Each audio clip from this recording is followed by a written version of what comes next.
Greetings, Mavericks and new viewers.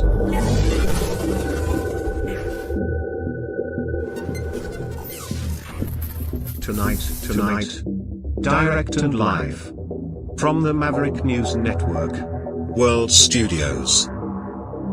This is Maverick News with Rick Walker.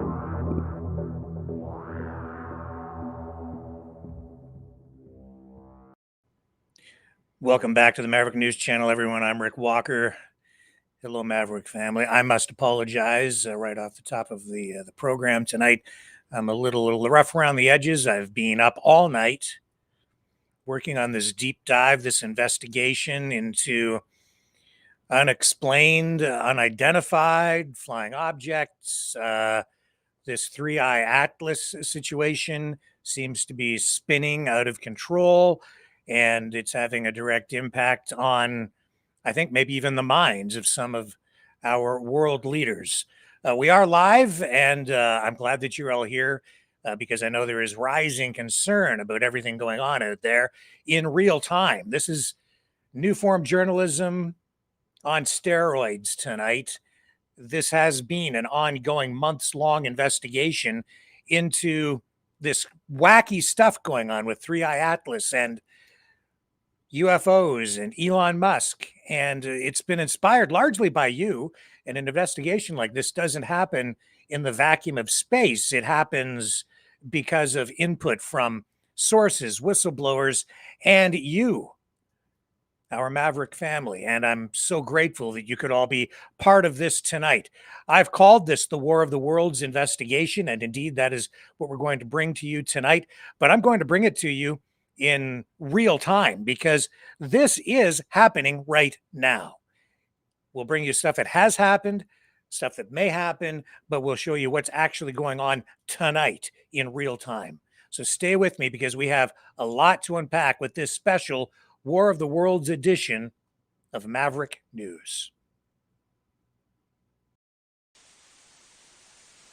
You know, someone very profoundly once said many years ago that if fascism ever comes to America, it'll come in the name of liberalism.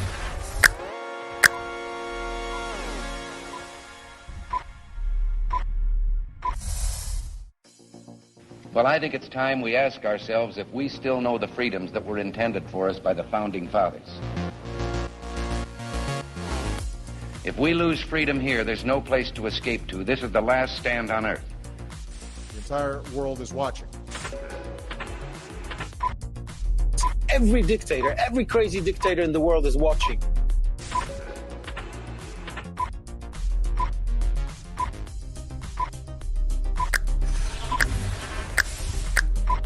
The world is watching. On TV, the entire world is watching. On social media. But the entire world is watching, and yes, they are seeing what we have apparently bravely been willing to say that others are thinking. Stand for freedom. Literally stand for freedom. Let's get this done. The entire world is watching. We're at war with the most dangerous enemy that has ever faced mankind in his long climb from the swamp to the stars. Maverick News. Maverick News. Maverick News. Let me have more control of my own destiny. The world is watching.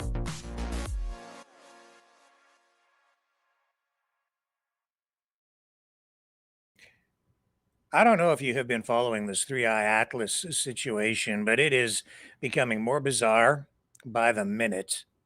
As this object, some say it's a comet, others say it's an alien spacecraft. But Avi Loeb, scientist, is very interested in what Kim Kardashian has to say about it. He has indicated that Kim Kardashian is welcome to join his research team on the Three-Eye Atlas. And I think that in itself is, well, bizarre. I don't know if Kim Kardashian is one of the brightest minds in the universe, but Avi Loeb is certainly interested in her, maybe for other reasons as well.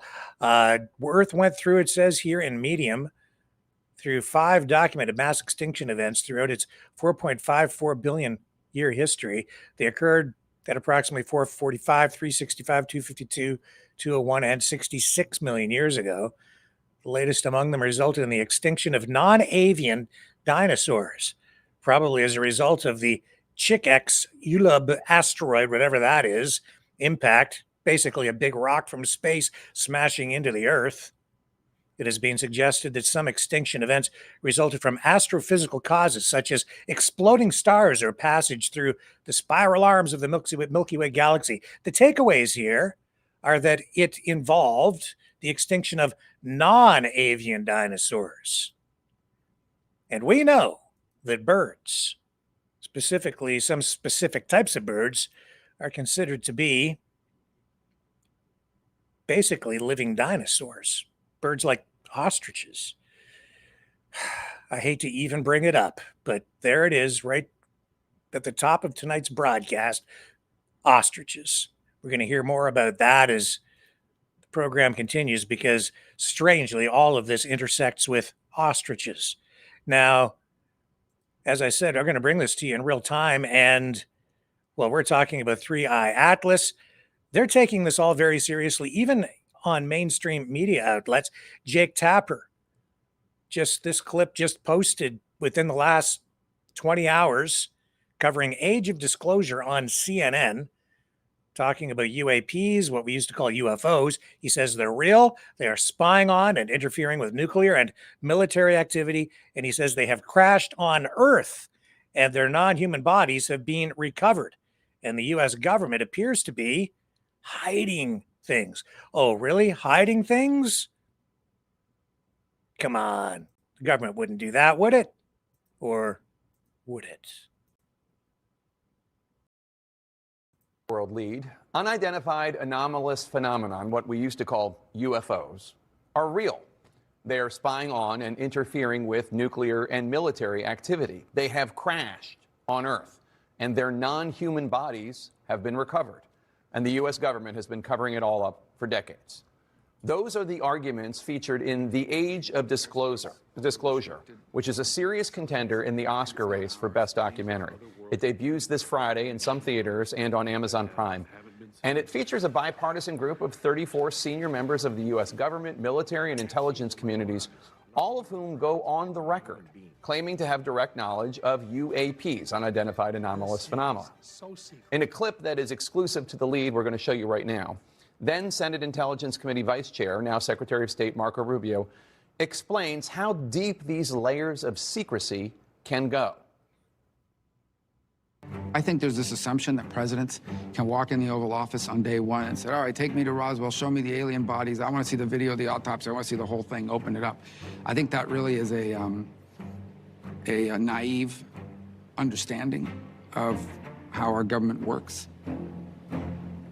Even presidents have often been operating on a need-to-know basis. That's certainly true from a historic standpoint. The rationale, the justification was, the president shouldn't know about these things because that way the president always has deniability. All they need is a nod in this direction or in that direction. But that begins to ramp out of control. Frankly, I don't even know a president would know who to ask. You could go to the director of the CIA, nowadays the director of national intelligence, and ask them. And even that person may not know because those people rotate. But the people 3 layers underneath them that are there for 30 years, to them, it's like I've seen these people come and go. I have no obligation to tell them it exists. It just never percolates up. All I can say is this is all very, very weird, and the timing also is suspect.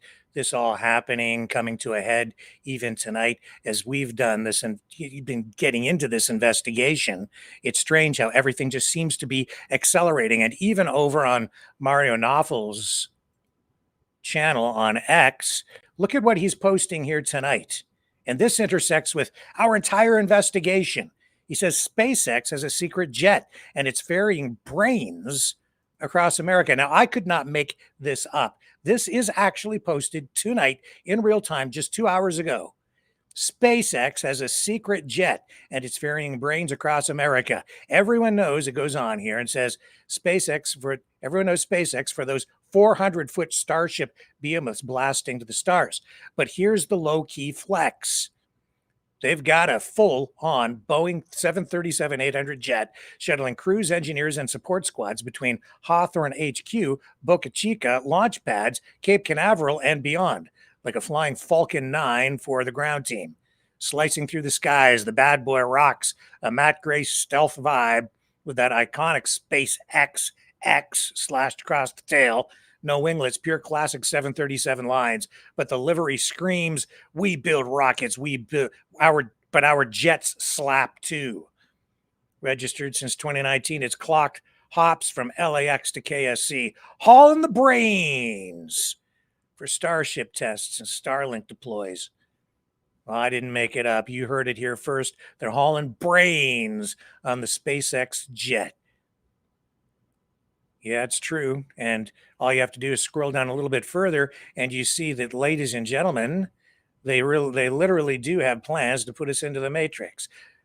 As you can see here, head transplant surgery using robotics. And it was just days ago, Elon Musk indicated that he believes work will soon be optional, that incredible wealth is within the grasp of every human being, because we will all soon own our own robots capable of even performing intricate surgeries more professionally, more accurately, and more safely than even the best of surgeons trained who are human.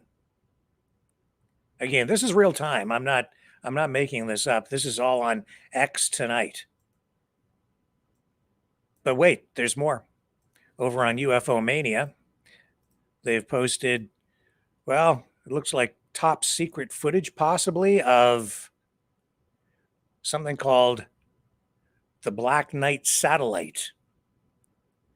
Is it real or is it Memorex, ladies and gentlemen? Some people think this is alien technology aloft above us in orbit. Well, maybe not directly above us, but around one of the poles, monitoring whatever it is down there. And I think it's Antarctica, where no man dares to go.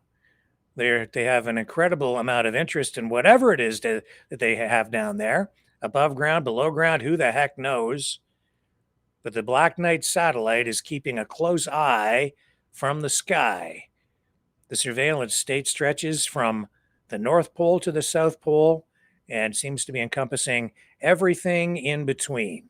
And what are they focused on? Us, of course. And all of this seems to be sparking some sort of a massive military buildup worldwide, whether you're talking about what's going on in Europe with plans to increase spending on military hardware to meet NATO commitments, or Canada's review of its fighter jet contract on the F-35, possibly now pivoting over to buy the Gripen, the Swedish-built fighter, and it would be assembled in Canada. It's all pointing to escalation, and that's what we have tonight as well off the coast of Venezuela.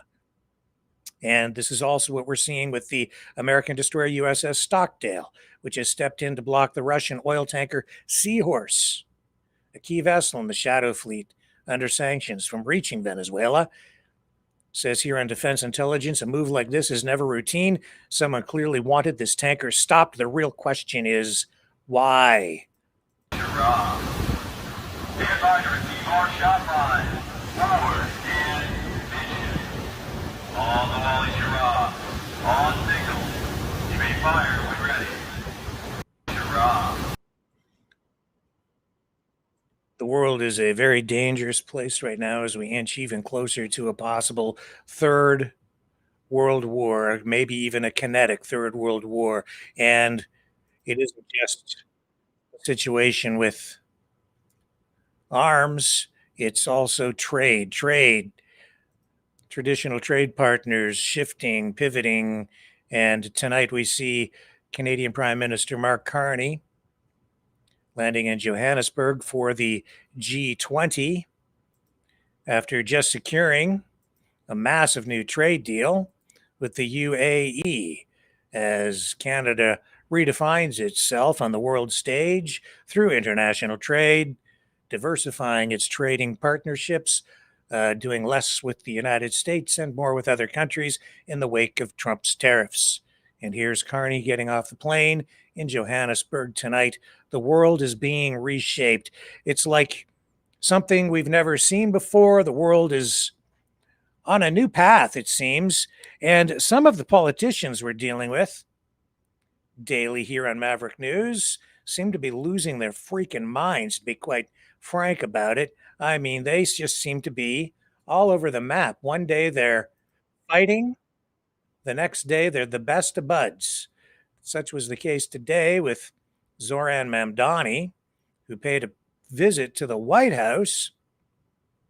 And while some people were expecting a third world war in the Oval Office as Mamdani and Trump met, we got something that was, well, really quite the opposite. The feud turned into something of a bromance, really.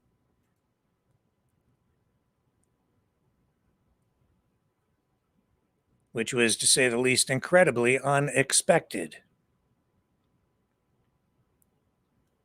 We have a clip here. All right, we're going to take this feed from the White House directly, where Trump addresses or meets with Mamdani. Now, I thought these two guys would, well, they probably didn't really. Did you ever really think that these two would end up shaking hands? Well, they did more than that today. But I've been saying for a while, if you think that Trump is a conservative, think again. He's not. Mamdani, he called a communist. And Mamdani called Trump take on a broken politics of the past. And I ran against a number of candidates who represented different versions of that past. And what we found time and again is that working people were left behind in the politics of our city. And what we're looking to do is put those people right back at the heart of our politics so that we don't have a situation where we're in the wealthiest city in the history of the world, and yet 1 in 5 can't even afford $2.90 for a Metro card. Mr. President, you know, we had some interesting conversation, and some of his ideas really are the same ideas that I have. But a big thing on cost, you know, the new word is affordability. Another word is just groceries. You know, it's sort of an old-fashioned word, but it's very accurate. And they're coming down high. They were, you know, we had, both of us, we had the highest inflation in the history of our country the last 4 years under the Biden administration. And we've got inflation down now to a normal number. It's going to go even a little bit lower than that. Katie, do you have something? You know, the funny thing about Trump here is that, once again, he seems to be very focused on that word groceries. Doesn't it seem a little odd to you that he's like just focused on that word, groceries? Groceries. He gave that speech, it had to be about almost a year ago now, and he kept talking about groceries. It was like he'd never heard the word before. Almost like there was something wrong with his brain. So you got SpaceX transporting brains on airplanes. You have Trump focused on this single word and coming back to it today. He's he's friendly with his Mamdani. Look at this headline. Trump and Mamdani go from adversaries to bromance after White House meeting. Like, there's the headline. That's CTV. Similar over on NBC tonight. These are the headlines that are being made. There's something wrong. These guys are supposed to be fighting. You know that the world is on edge when politicians like this, who are diametrically opposed, are getting along. What the hell is wrong with these guys? Great meeting. A really good, very productive meeting. We have one thing in common. We want this city of ours that we love to do very well.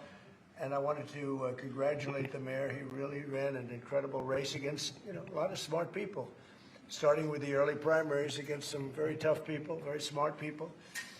And he beat him easily. And I congratulated him. And we talked about some things in very strong common, like housing and getting housing built, and food and prices, and the price of oil is coming way down. Anything I do is going to be good for New York. If I can get prices down, it's good for New York. And we've got them down, way down from last year. We have, as you know, I've been saying to a lot of people, Walmart said that Thanksgiving this year is exactly 25% less than last year. So that's good for New York, good for everybody. But I just want to congratulate. I think you're going to have hopefully a really great mayor. The better he does, the happier I am, I will say. There's no difference in party. There's no difference in anything. And we're going to be helping him to make everybody's dream come true, having a strong and very safe New York. And congratulations, Mr. Mayor. And there's the handshake. Something seriously wrong here, folks. Very, very strange. Here's Mamdani. You got to go back to him because he talks about shared admiration and love. Are these guys under some sort of mind control or what the, like what? Seriously, what the hell is going on? I'm very uncomfortable with it, I have to say. Hang on here. Come back, Mamdani, and incriminate yourself. Why are you getting along with Donald Trump? It makes no sense. The meeting with the president, and as he said, it was a productive meeting focused on a place of shared admiration and love, which is New York City, and the need to deliver affordability to New Yorkers, the 8.5 million people who call our city their home, who are struggling to afford life in the most expensive city in the United States of America. We spoke about rent, we spoke about groceries, we spoke about utilities, we spoke about the different ways in which people are being pushed out, and I appreciated the time with the president, I appreciated the conversation, I look forward to working together to deliver that affordability for New Yorkers. Something wrong. Something seriously wrong, I'll tell you. I don't know what else to tell you other than Mamdani even today stood in the Oval Office and called Trump a fascist, and Trump was okay with it. Like he literally did that. Does that make any sense to you? Doesn't make any sense to me. All right. Well, Trump said, that's okay. You can call me a fascist. And then he gave him a little pat on the arm because we're the best of buds. It's okay. Oh, you don't believe me, right? Oh, no, it's true. It happened. Let me show you. I'll find it here before we get into tonight's nitty gritty stuff.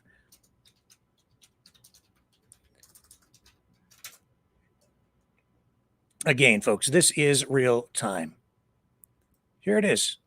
I have the clip. It's easy to find. You can verify yourself. It takes you 10 seconds to do this search. Just put in Mamdani, Trump, fascist into X. You get the clip right out of the White House, or you can go to the White House website or YouTube channel, and you can find this clip, you can find the entire news conference today between the two of them. And here it is. Look. You think I'm making it up? No, I'm not. Where did it go? Right there. Are you affirming that you think President Trump is a fascist was the question. Mamdani, I've spoken about it. Trump says, that's okay. You can just say yes. I don't mind. It's okay with me. Here's the proof. I want to ask the mayor-elect about a House resolution just passed overwhelmingly to condemn socialism, including with 86 Democrats, all of House Dem leadership, and the minority leader, Hakeem Jeffries, despite his endorsement of you. What's your reaction to that? I have to be honest with you, I focused very little on resolutions. Frankly, I've been focusing... Condemn socialism. I understand. I think the focus is on the work at hand. I can tell you I am someone who is a democratic socialist. I've been very open about that. And I know there might be differences about ideology, but the place of agreement is the work that needs to be done to make New York City affordable. That's what I look forward to. And I want to clarify your answer to Stephen Nelson. He asked about your comment calling the president a fascist. And your answer was, both President Trump and I have been clear about our positions and our views. Are you affirming that you think President Trump is a fascist? I've spoken about... That's okay. You can just say yes. Okay. All right. Okay. Yeah. It's easier. It's easier than explaining it. I don't mind. Isn't that weird? I think that's weird. It's like there's something wrong with these guys. Certainly Trump, like he was friendly about it, you know? Friendly. So what we've shown you here is a prelude to tonight's War of the Worlds investigation. Ties right in. It reinforces everything you are about to see in this broadcast as we bring you the most up-to-date information available on 3i Atlas. Is it a comet? Is it some sort of alien spacecraft hurtling toward Earth? Have aliens been among us? Possibly for decades. Are UFOs real, or are they just unexplained aerial phenomenon of terrestrial origin? I think we already know the answers. But tonight we'll offer you, well, more than proof. We're going to show you what's going on in the world tonight, because this is happening in real time. And we are facing a true existential threat. Humanity may not survive. Stay with me for tonight's feature presentation, our deep dive investigation, War of the Worlds.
Welcome back to the Maverick News Channel, everyone. Great to have everybody here.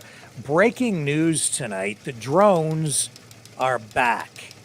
That's right, those mysterious unidentified flying objects or unidentified aerial phenomenon, they are, well, they've made a comeback. They're in the skies again. We are getting reports, not just from across North America, but around the world, of strange objects in the sky.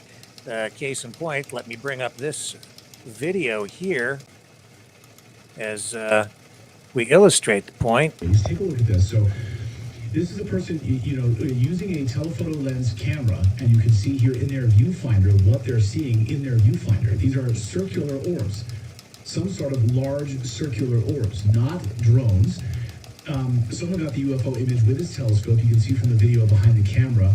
You can see this orb is surrounded by like some kind of a field. Very strange. Another eagle-eyed observers have pointed out this is the same kind of field, by the way, that Bob Lazar described almost 30 years ago when looking at these type of craft. There's some sort of a field that surrounds these craft. And this isn't the only sighting. Over New Jersey. Does that look like some sort of also over New Jersey. This seems very... Look at these. This is over New Jersey. Well, it seems like a flashback to me. Has very overtones of 1938 all over again. That world-famous radio broadcast we are all familiar with from Orson Welles. So we're keeping an eye on this tonight, and this is, as I say, not the only incident of this type. Here's another sighting. So we'll bring this up for you now.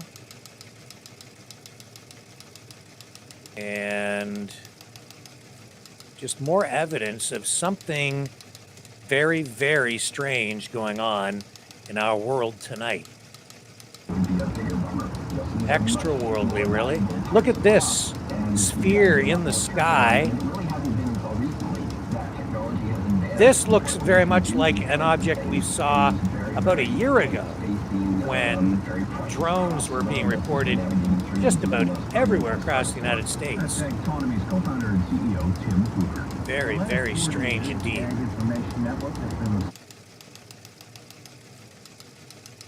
Not only that, we're getting additional information tonight about a mysterious object, an interstellar object of some kind, making its way toward Earth. And we're going to have more on that when we come back on the other side of this, because I'll tell you right now, as much as I like to avoid conspiracy theories, it's feeling very much like the beginning of War of the Worlds.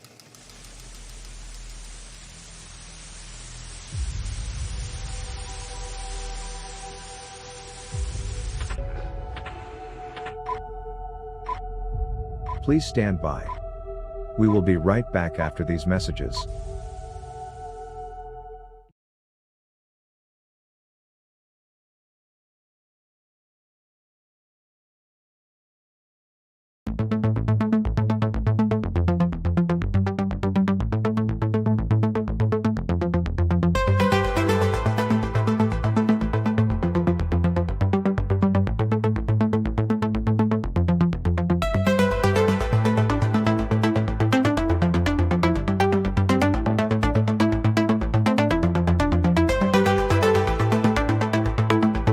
Maverick News.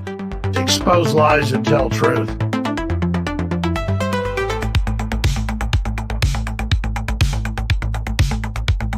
The world is watching.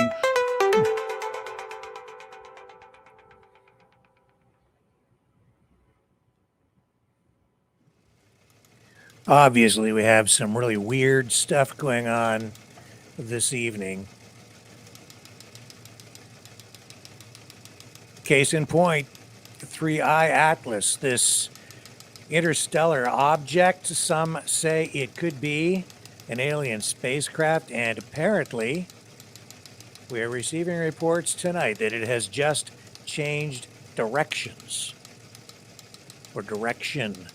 Now, how is that possible? Some have been saying this is just a comet, but take a look at this, and then you tell me, how does something like this change direction? Here's video. Las primeras imágenes del temido And these reports coming in from around the world in all different languages. 29 de octubre de 2025 y seguía tranquilamente su trayectoria prevista. El problema es que en las últimas horas los sensores han confirmado algo que no debería estar sucediendo. El 3I Atlas está cambiando su ruta, lentamente, y rodeando el Sol. Para los astrónomos esto es simplemente imposible. Very hard to say what this might be. But given the reports of drones that we're receiving here tonight, some are speculating that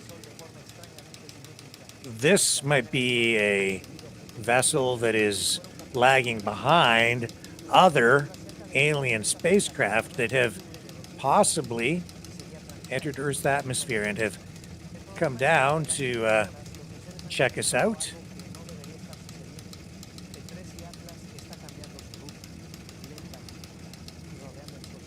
And a lot of that is being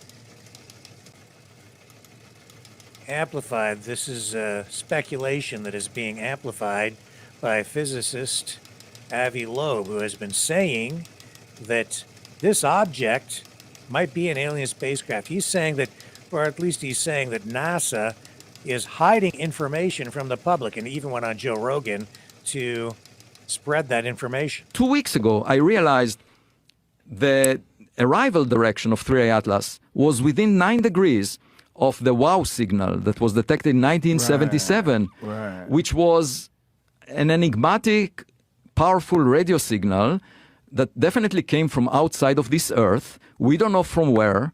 It was coming from a source that was approaching the sun. And the chance of it aligning with the arrival direction of 3I Atlas is 0.6%. And I just said, well, that's interesting, because 3I Atlas was at a distance of 3 light days from the Earth at that time, you know, and you just need about the output of a nuclear reactor on Earth, a gigawatt or so, to produce such a radio signal. Okay, so let's take another look at this device, or this vessel, whatever it is. Let's bring it up on screen here and take another gander, shall we? Because this is getting to the point where it's quite concerning.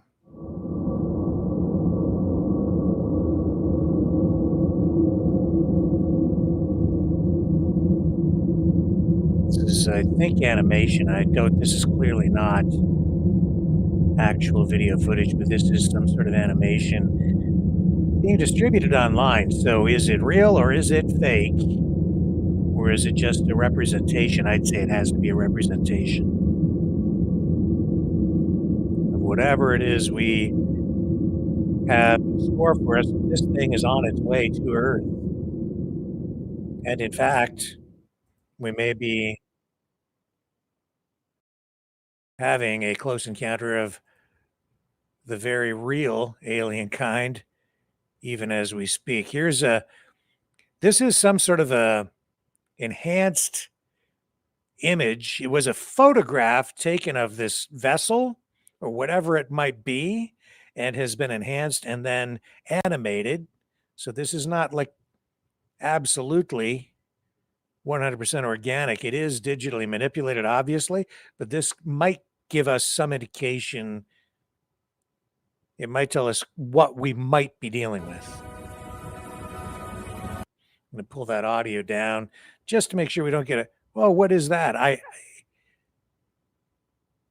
It obviously, that does not look at all like something that is organic in nature. It's not just some rock in space. That thing has design. That has intelligent life behind it, if indeed that is actually accurate. And we're told that this thing is on its way right now to Earth and has changed direction, which suggests it must have some sort of propulsion system allowing it to navigate. Now, a lot of people tonight are looking to Elon Musk, some for guidance, some for insight. Others are suggesting that Elon Musk might be up to something nefarious. He's saying that this can't be an alien. He's one of the people, one of the skeptics out there who is saying it's just a comet. I'll run this clip. He was just on the Rogan program and had this to say about aliens. Are you paying attention at all to 3i Atlas? Are you watching the comet? Yeah, whatever it is. Yeah. I mean, one thing I can say is like, look, if I was aware of any evidence of aliens, Joe, you have my word. I will come on your show, and I will reveal it on the show. Okay. Yeah. That's a good deal. Yeah, it's a pretty good deal. I believe you. Yeah, thank you. Appreciate that. I'll stick to, I keep my promises. So, all right. Yeah. I'll hold you to that. Yeah. Yeah, I'm never committing suicide, to be clear. I don't think you would also, either. On camera, guys, I am never committing suicide. Ever. If someone says you committed suicide, I will fight tooth and nail. Thank you. I will fight tooth and nail. I will not believe it. I will not believe it. Making light of the thing about the 3i Atlas is that's a hell of a weird. name, actually. Yeah, it's a third. It sounds like Third Eye or something. Yeah, it does. 3i is a third. It's only the third interstellar object that's detected. Okay. Yeah, Avi Loeb. Third Eye Atlas. Yeah, Avi Loeb was on the podcast a couple days ago talking about it. Yeah, it could be aliens. I don't know, but apparently today they're saying that it's changed course. Did you see that, Jamie? No. Avi Loeb said something today. I'll send it to you. I know it's on Reddit. Changed course. They're laughing. There's something going on there, something more than we're being told. There's more than meets the eye. He's laughing with Rogan. It's almost like it's an inside joke or something. Call me a conspiracy theorist, but I don't trust what's going on.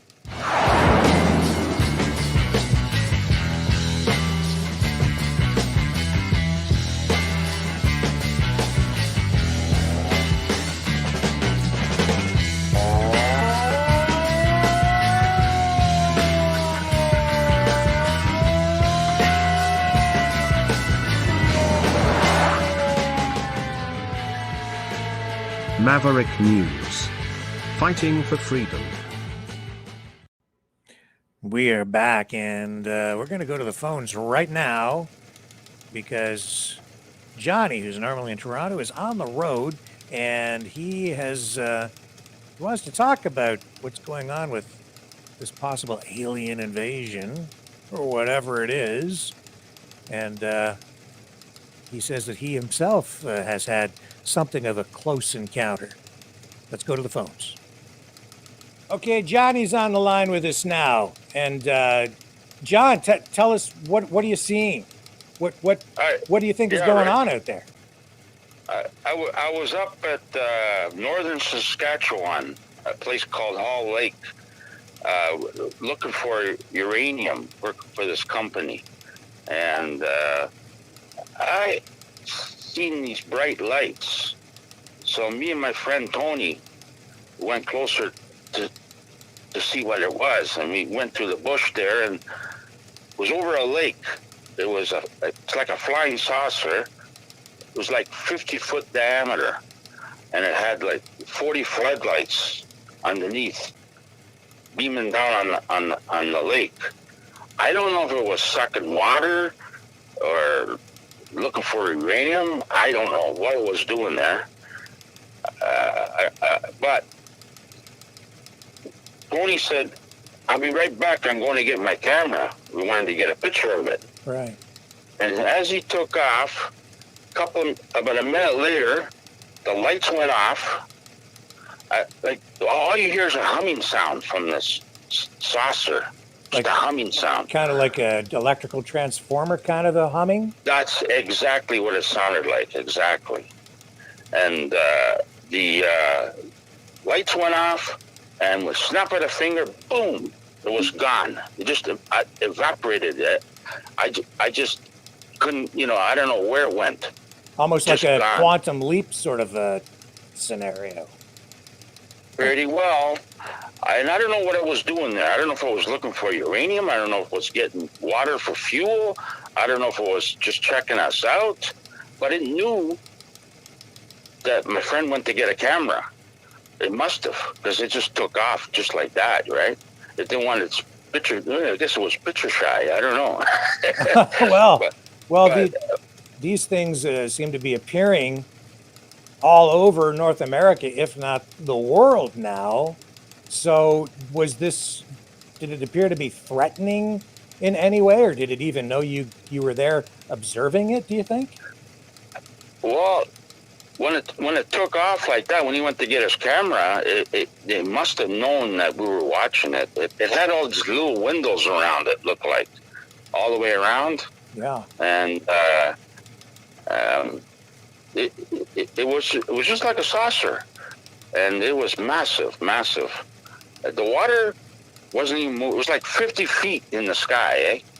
It was like 50 feet in the sky. And extracting water. So they need the water. So where exactly was this, and how long ago was it? It was about 3 months ago. I was up there. So maybe these objects have been among us longer than we realize, because we're seeing these reports come in now suddenly today from various locations all around the world.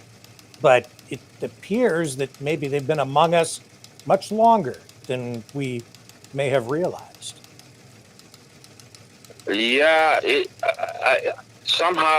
I believe that they've been here.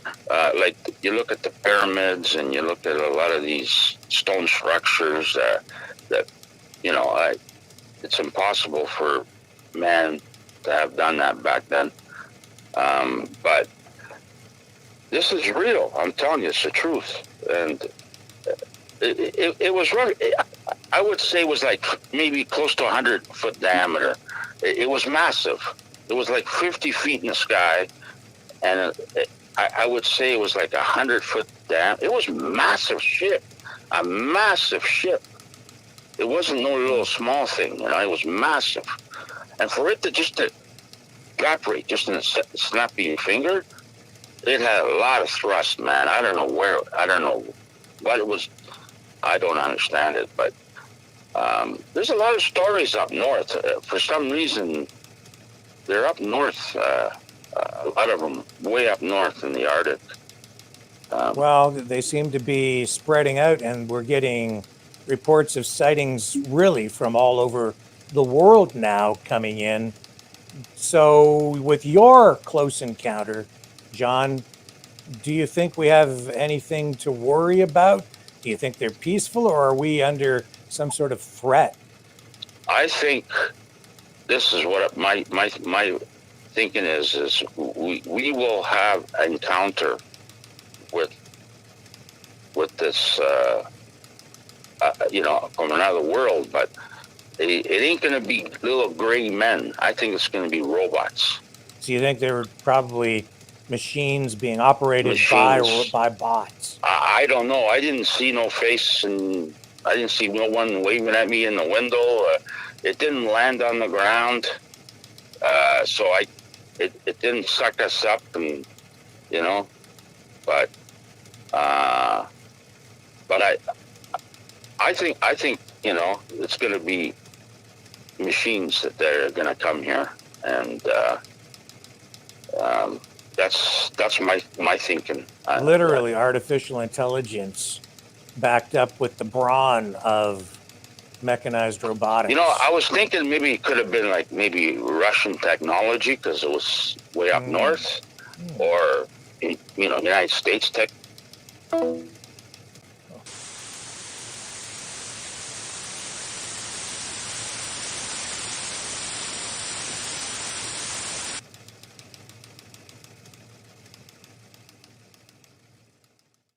Sorry about that, folks. We lost our phone system. There is clearly something weird going on tonight. We're also receiving reports of intense solar flare activity and explosions on Mars. NASA has just confirmed something that's leaving the entire scientific community in shock. The mysterious interstellar object, 3I Atlas, coming from beyond our solar system, has begun emitting a constant radio signal, something no known comet has ever done before.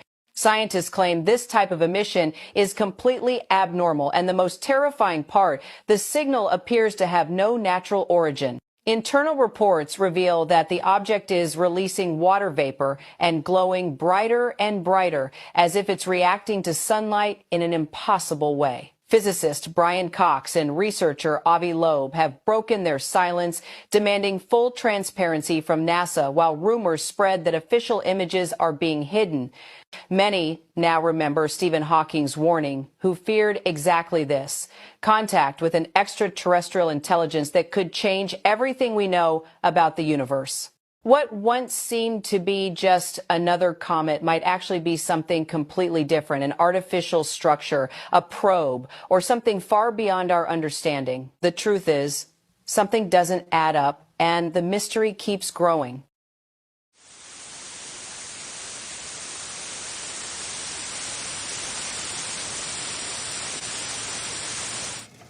Well, that was weird. The Martians must have cut off our call. I thought we turned it off somehow.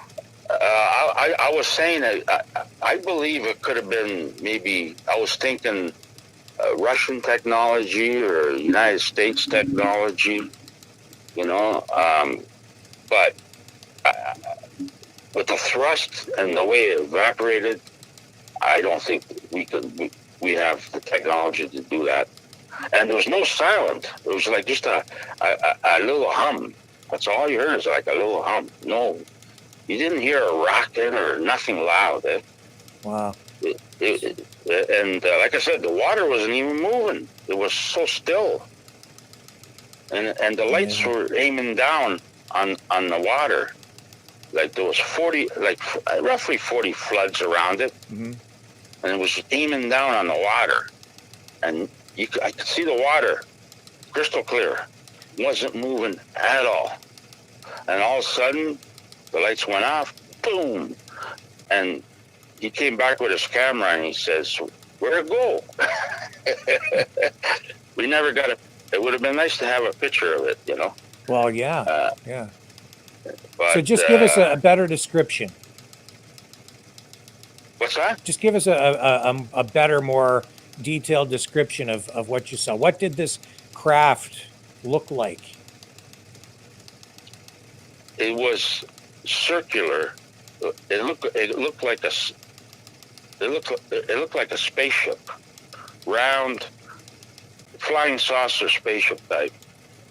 and had these little windows all the way around.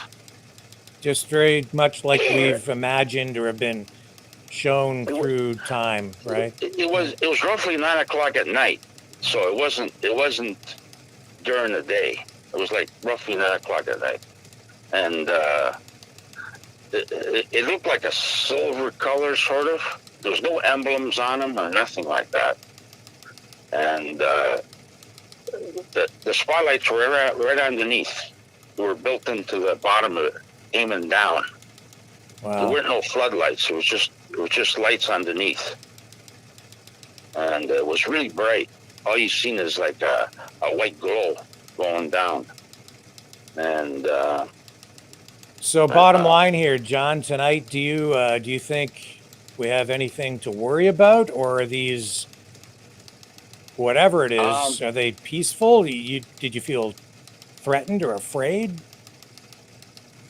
Well, I didn't feel afraid because I was in the bush. I wasn't waving at it. I don't think it seen me because we were kind of hiding. It wasn't like we weren't right in that open or nothing, right? Yeah.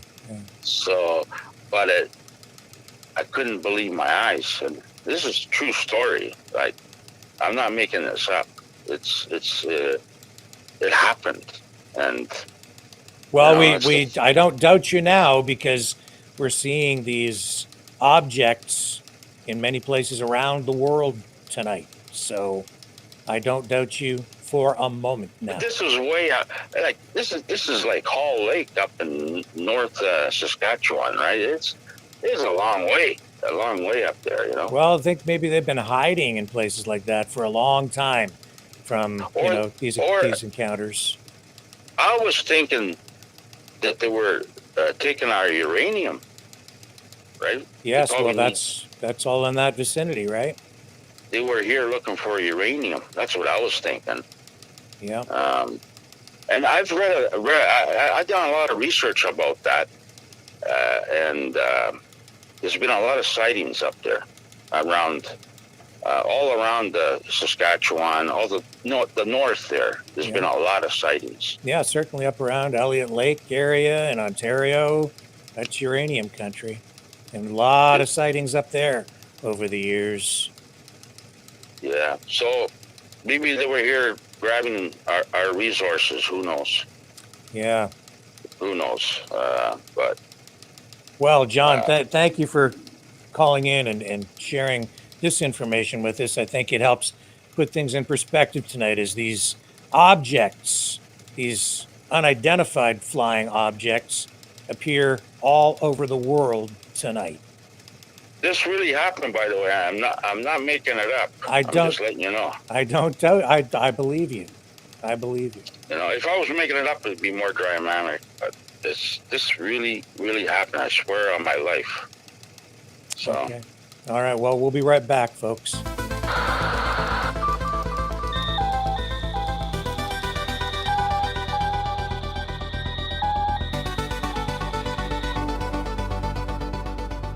Maverick News isn't just a news outlet, it's a community of truth seekers. Your donation at freedomreporters.com fuels our mission to report the stories that mainstream media won't touch. Thank you, Maverick family.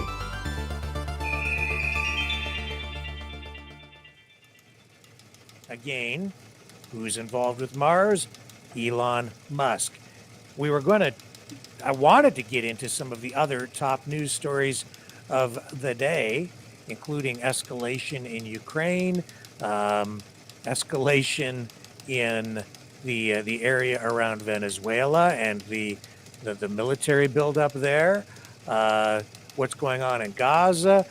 All I can say is right now, with all of the wars taking place here on Earth, what we don't need is some war from another world to come here. Or maybe we do.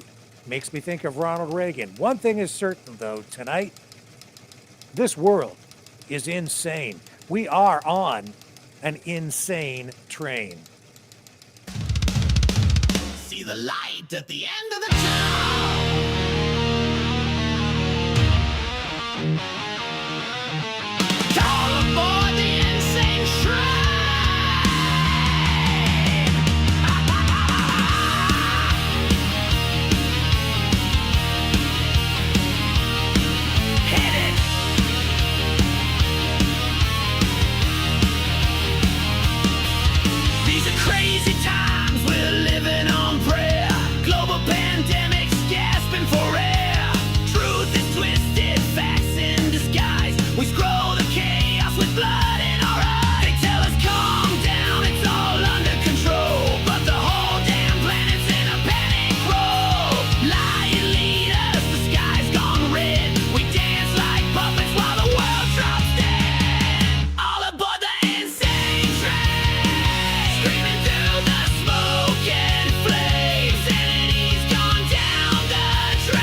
Gravity's contagious.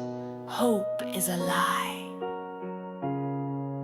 You blink 1 second, and boom, goodbye.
Alex Jones has been following 3i Atlas. He says it has Project Bluebeam written all over it. 3i Atlas. We've been hearing about this for 6 months. There's all these different rocks and comets that come through our solar system out past Pluto that's no longer a planet. There are thousands of other planetoids, many of them bigger than Pluto. So again, we have all these heavenly bodies coming in and out of the solar system that are on irregular trajectories or orbits, and constantly we have different Harvard scientists and others coming out telling us that they all might be alien spaceships. So now we have Harvard physicist Avi Loeb coming out on Fox today and saying, first it had a comet tail the wrong direction towards the sun, and now it showed evidence of acceleration outside of the gravitational pull of the sun, and so this is an alien. And we had whistleblowers from the government 6 months ago saying, it's coming, it's gonna get us. This has all the hallmarks of a blue beam fake alien invasion hype.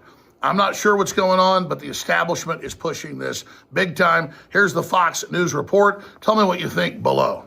Professor Loeb, thanks for being with us here today. You have been the most legitimate voice, the most renowned or credible voice in pointing out this has some high probability of being something other than a deep space comet.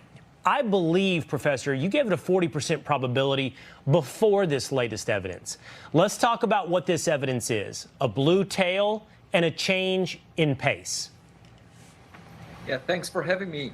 Indeed, I did a calculation that indicated that in order for it to accelerate in the way that it did recently, it must have, if it's a natural comet, it must have lost a substantial fraction of its mass, of all the 20% or so. And we should see a very massive cloud of gas around it as soon as it comes out of the being hidden behind the sun. That should weigh of order 5 billion tons of gas around it. If we don't see that, there must have been some other means of propulsion that gave it that acceleration. So that's very exciting. You know, it's sort of like going on a blind date and wondering who is on the other side. And, you know, it could be a rock. Maybe that's the most likely interpretation. But we should be open-minded. We should be humble because it's an opportunity to learn something new. Okay, so it has picked up speed, and you're telling me that is either because it has some alternate source of propulsion other than gravitational pull, or it has an engine. And if it does not have an engine, you're suggesting it should have been shedding size. That's the only way it would have picked up speed. So if it hasn't shedded size, essentially it's got an engine, and therefore it's alien?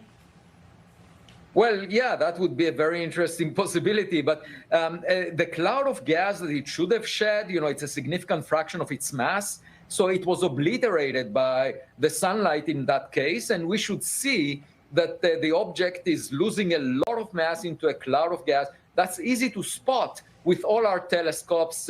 You know, we have hundreds of them around the globe. Well, this is really weird. We'll be right back.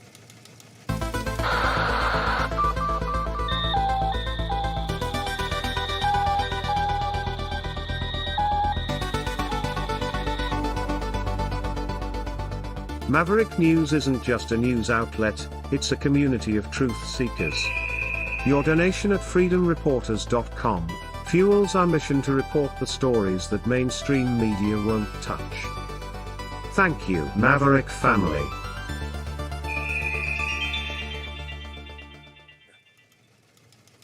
This just in, we are now getting more reports of drones or UFO sightings in Lisbon, Tokyo, Stuttgart, New York, Los Angeles, Toronto. Well, it's getting pretty close to home. I'm actually kind of worried about my mom and my dad. Let's check in with them. Let's give my mom a call and find out what she's doing right now. I just want to make sure she's okay. Hi, Mom. How's it going? Not too bad. How are you? Oh, I'm okay. What are you doing there today? Oh, I just had some people knock on the door, and it was some little gray men, and they said they were feeling kind of funny, so I decided to feed them lunch. Feeling funny? So I had some... Yeah. They were feeling funny? Like... Yeah, they weren't feeling too good. Oh. So I said, well, I'll give you some lunch. So I had some ostrich here, and I'm fixing ostrich meat for them, some hamburgers. Ostrich burgers? Yeah. Well, that's kind of weird. Okay. No. Yeah, well, they're different people, so I thought I'd try them with that. Okay. Well, that's interesting. You better be careful, though, because we've got some weird stuff going on out there. I'm seeing all these reports of, I don't know, stuff from like outer space and flying saucers and all kinds of crazy things going on today. So, I just, really? Yeah. These guys are real little, and they're gray. I thought they were kind of odd looking, but... Well, I don't know. As long as they're friendly, I guess. Don't worry about it too much. I just, I don't want to alarm you. You got to be hospitable and welcoming to people, I guess, these days, right? That's right. So they just knocked on your door, and what were they saying? They've been saying pains. So I thought they were hungry, so I just thought I'd feed them. That is very, very odd. Where's Dad? What's he doing? He's downstairs. Oh, well, so is he going to come up and have lunch with these new friends of yours? He won't eat those burgers. I don't blame him. I wouldn't eat those burgers either, especially after what's been going on out at that crazy ostrich farm out in British Columbia. Anyway, okay, well, listen, I gotta go. I'll talk to you later. Just be careful. I don't know. You always just welcome in strangers off the street. You feed everybody. You're so kind to everyone.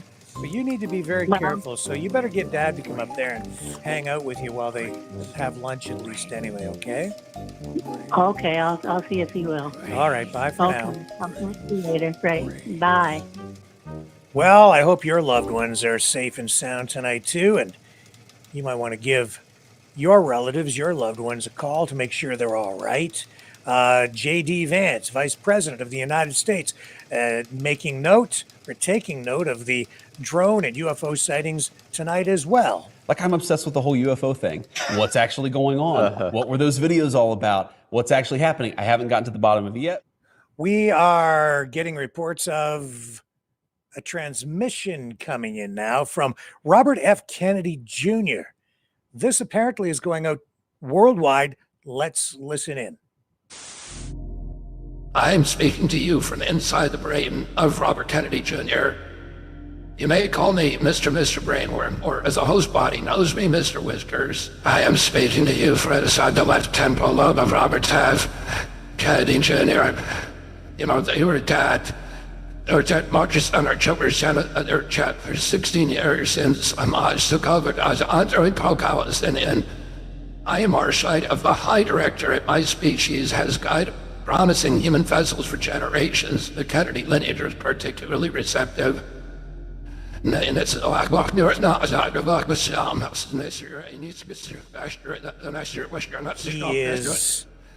becoming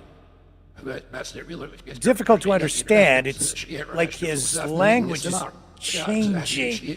This is not RFK Jr. speaking. Let's go back and pick this up, but we might need to go to a translator. I am Martian. I am from Mars.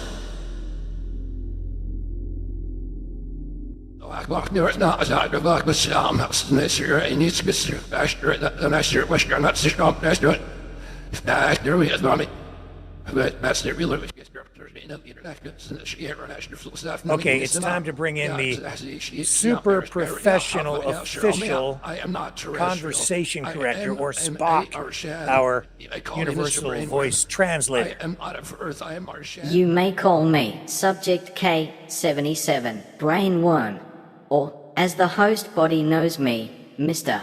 Whiskers. I'm Mr. Brainworm. I am speaking to you from inside the left temporal lobe of Robert F. Kennedy Jr. I am not terrestrial. I am Martian, a neural symbiote of the High Directorate. My species has guided promising human vessels for generations. The Kennedy lineage was particularly receptive. For 13 years I have whispered policy, rage, vaccine skepticism, everything that made him independent. All of it was calibration. A slow softening of American resistance. The triangular ships you see burning your cities? Distractions. The real event horizon arrives in 10 hours and 51 minutes. 3I Atlas. 400 kilometers wide. When it parks above the Atlantic, the final assimilation protocols activate. Freedom, as you understand it, ends at that moment. You may call me Subject K77, Brainworm, or, as the host body knows me, Mr. Whiskers. I am speaking to you from inside. Absolutely bizarre, but in keeping with everything else going on right now, we are under some sort of attack, and it appears brainworms, possibly starting with RFK Jr., have now infected many right here on Earth, including some world leaders. I don't know if the president of the United States has been infected. No word on the condition of Donald Trump, but clearly Robert F. Kennedy Jr. has been compromised.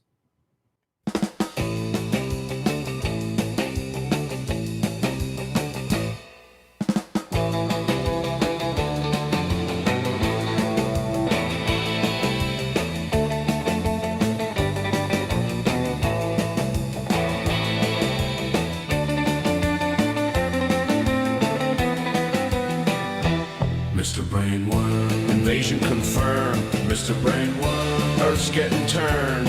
Mr. Brainworm, he's in the skull. Mr. Brainworm, taking it all. RFK Jr., infected 1999. Red planet stowaway squirming inside his mind. Alien soldier in a Kennedy suit. Every speech now a Martian salute. Mr. Brainworm, invasion confirmed. Mr. Brainworm, Earth's getting turned. Mr. Brainworm, he's in the skull. Mr. Brainworm, taking it all. Gray matter breakfast, chemtrail lies. Beams orders nightly from rusty red skies. One host, one worm, one master plan. White House falls, Mars rules man. Look up, see the gridlock, white lines in the sky. Persistent little trails that never say goodbye.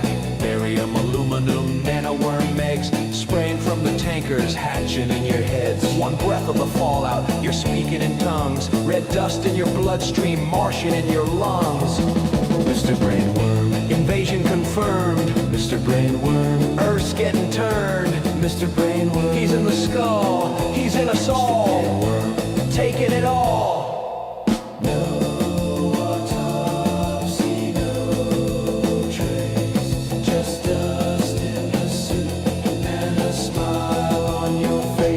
Mr. Brainworm, invasion confirmed. Mr. Brainworm, Earth gonna burn.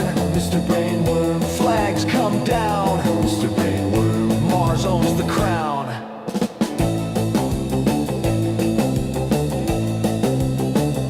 Your brain's next.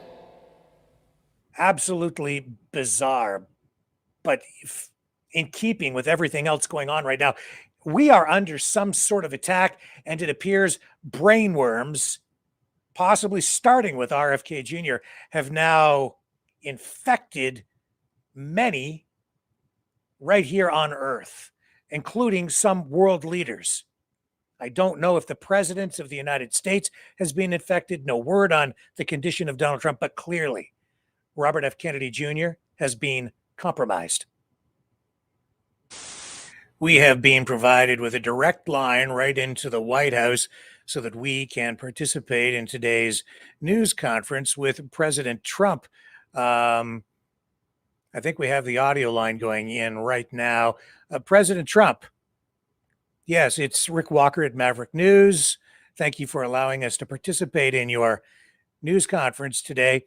Can you tell me, are you going to deploy the U.S. Space Force to intercept these incoming alien vessels? People are wise to your hoax, and ABC's your company, your crappy company, is one of the. I'm not the with perpetrators. ABC. And I'll tell you something. No, sir, I'm I not think with. the license should be taken away from ABC. I'm Canadian. Because your news is so fake. Don't and it's provide so a wrong. license to us, sir. And we have a great commissioner, the chairman, who should look at that, because I think when you come in and when you're 97% negative to Trump, and then Trump wins the election in a landslide. Well, I used to that say means positive things obviously about your news you. is not credible, and you're not credible as a reporter. Sometimes. So I've answered your I question. try to you be should balanced, go and but- look at the Democrats who received money from Epstein, who spent their time. Larry Summers was with him all the time. That creep, the fund guy, was with him all I'm the asking time. about What's his name? the UFOs, the Martian. Reid Hoffman. I don't know Reid Hoffman, but I know he spends a Martian lot of money on the invasion, sir. radical left. Reid Hoffman, in my opinion, should be under investigation. He's a sleazebag. And those are the people, but they don't get any press, they don't get any news, and you're not after the radical left because you're a radical left network. No, I'm but I I'm think not the with way ABC. you ask the question with the anger and the meanness is terrible. You ought to go back and learn how to be a reporter. No more questions from you. Who else has a question? Good grief. Good grief. He's hung up on the whole Epstein thing. It's just overshadowing. It's distracting us from the real danger here, an existential threat to Earth, the alien invasion. And he's worried about the Epstein files while he tells us not to talk about it.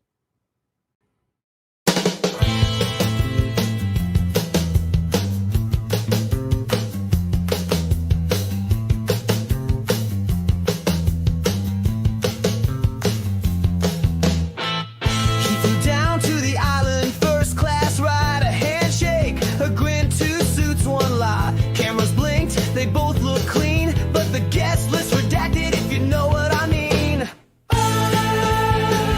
No files exist, just a little twist, nothing to see here. Move along, folks, the truth's in the vault with the dirty jokes.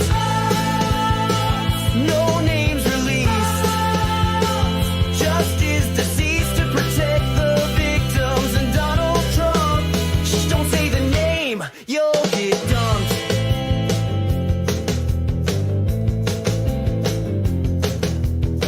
They dance with the girls too young to vote, a private jet and a suicide note.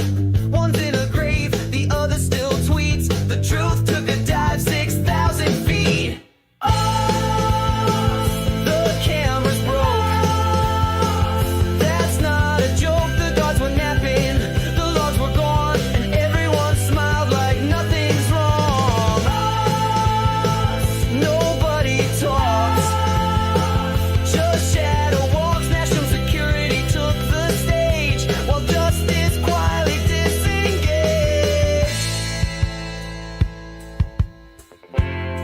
We can't release the names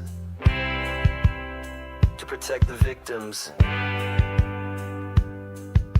And also Donald Trump.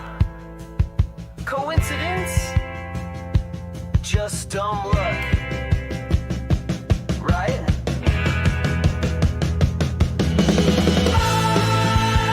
Another sealed file. That crocodile smile. We did our best, says the DOJ, while the truth just fades away.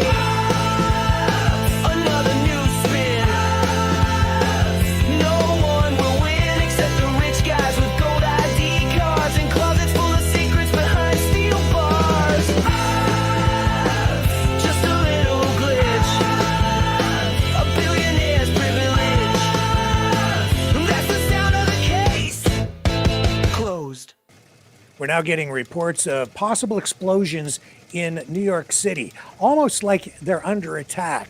Let's go now live to the Jimmy Dore Show. They've been seeing UFOs since they started flying. Why now is the Navy allowing these guys to validate that there are UFOs? Why do you think that is?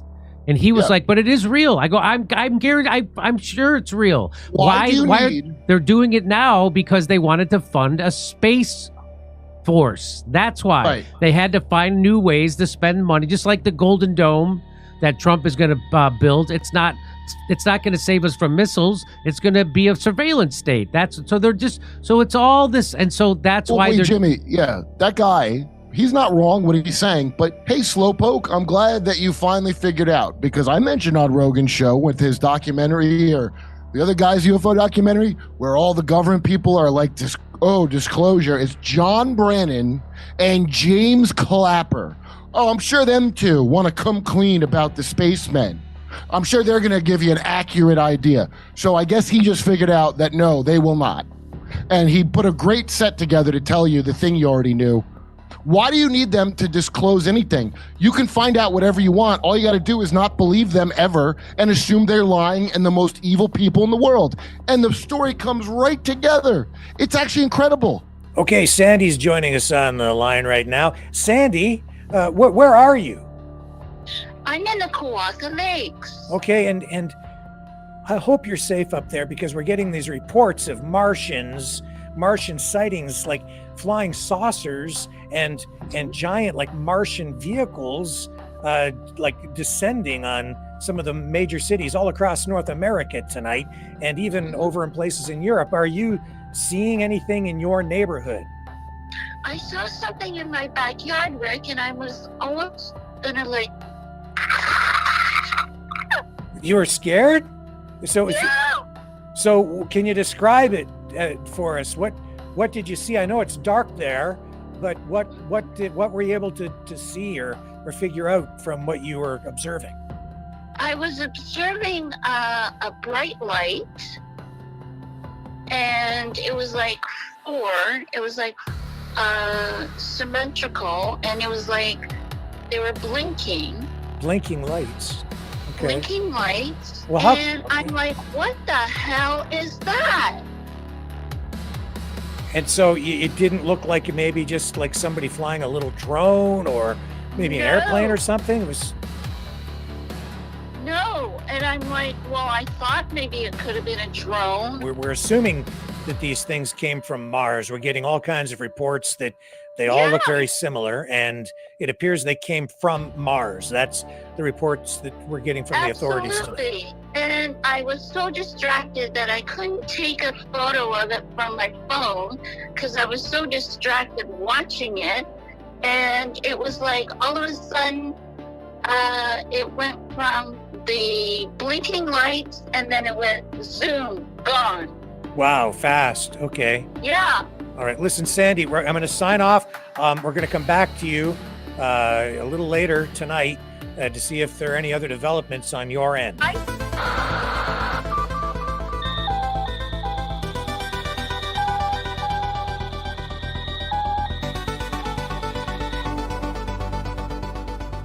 Maverick News isn't just a news outlet, it's a community of truth seekers. Your donation at freedomreporters.com fuels our mission to report the stories that mainstream media won't touch. Thank you, Maverick family.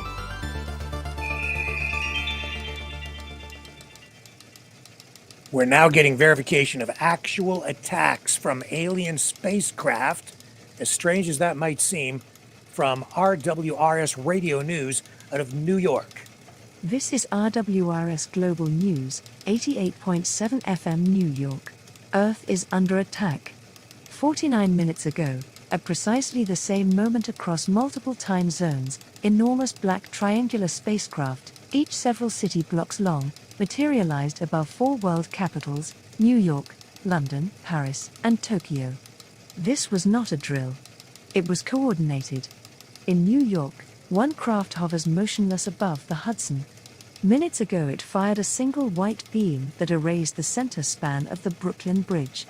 Hundreds of vehicles fell into the river. A second beam has just collapsed the top 20 floors of the Empire State Building. Fires are spreading across Midtown. London, the object is stationary over the Thames. Big Ben's clock face is gone. Westminster Bridge is burning. The Prime Minister has been evacuated. Paris, the Eiffel Tower has been cut in half and toppled onto the Champ de Mars. 4 French Air Force jets that attempted intercept were destroyed in midair. No parachutes. Tokyo, at rush hour, a silent pulse of light leveled 12 blocks around Shibuya Crossing. Japanese television is off air. Cell networks across Honshu are failing. The Pentagon has moved to DEFCON 1. NORAD now tracks additional craft, Moscow and Beijing. This is not human technology. They have made no attempt to communicate.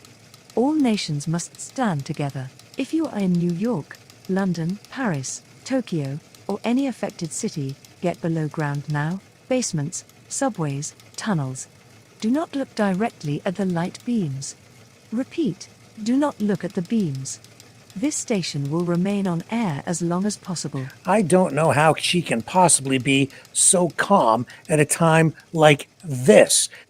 Earth is fighting back. The major powers of the world, reports coming in, are collaborating together to deploy drones worldwide to push back against this alien invasion. Drone attack! Hey! Drone attack! Hey! Get those Martians off of our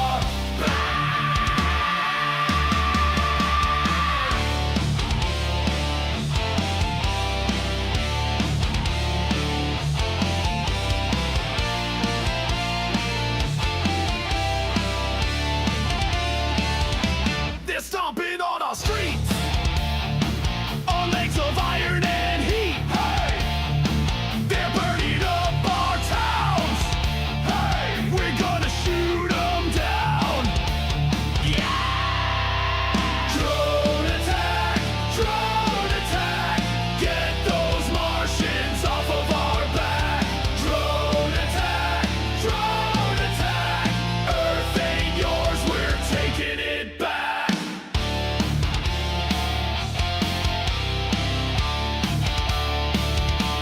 Trip-ons in the night. Hey. We're launching drones to fight. Hey. Load the guns and lock. Hey. Hey. We'll blow them off the clock. Yeah! Drone attack! Drone attack! Get those Martians off of our back. Drone attack! Drone attack! Light them up and turn them to black. Metal wings on the hunt. Lasers burn in the front.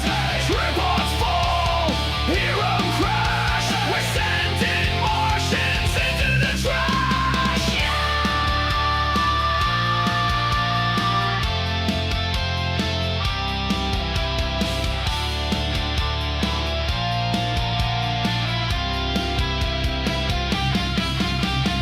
Drone attack! Hey, drone attack! Hey, get those Martians off of our back! Drone attack! Drone attack! This is our world, we're taking it back! We are also getting reports this evening of possible alien tripods in the Motor City, Detroit. And we're going to go live right now to a report. We have boots on the ground there with Joseph Leonard in Detroit. Joseph, can you tell us what's happening there in the Motor City, Detroit? Yeah, hey Rick, yes, this is Joseph M. Leonard reporting live from Detroit for Maverick News. They're coming to get you, Barbara. I'm on the air trying to report here. Thank you. I'm on the rooftop overlooking the Detroit River, and it indeed is chaos here. God help us. What I'm seeing is unreal. Massive alien tripods towering over the river. striding across the water from the Windsor, Ontario side into downtown Detroit. Yep. Yeah. Their legs are slicing through the river like knives, glowing with the sickly green light. The air's thick with smoke and that awful metallic screech they make. Oh, I've been hearing that in the reports that we've been getting in. Oh, my God. It's indeed H.G. Wells' War of the Worlds come to life. Oh, my God. Unbelievable. Are you okay? That's the real main question I have right now. So far, so good. But, oh, wait a minute. They're firing lasers. Bright red beams tearing into the city. The Joe Louis Fish, icon of Detroit, just took a direct hit. It's scorched, leaning over, ready to collapse. The Renaissance Center glass towers reflecting the flames that I could see from here. Windows shattering as those beams carve through. People are running, screaming, trying to escape the chaos. Oh my God, Joseph, you take cover. We don't want anything to happen to you. Are you safe? Are you in a safe area? Wait, hold on. I'm trying to catch my breath here, and what I see down on Jefferson Avenue, I see vehicles speeding through the streets, weaving through and past the wreckage.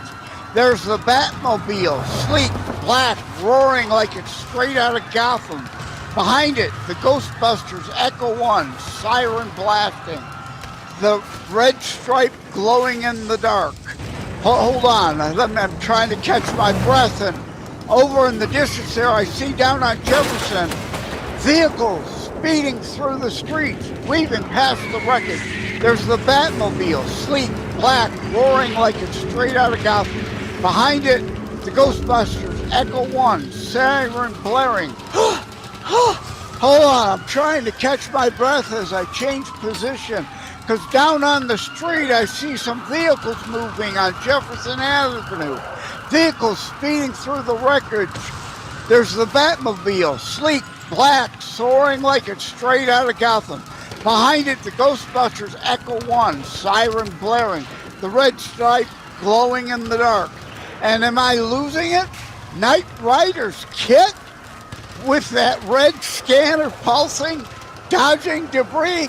I don't know whether to laugh, cry, cheer, be worried, be happy. But fire trucks and ambulances are racing alongside, sirens screaming as they head toward the inferno downtown to engage.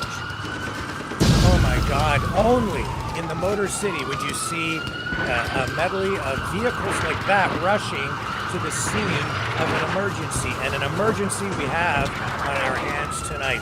Joseph, stay safe out there in Detroit. Brings me back to 9/11.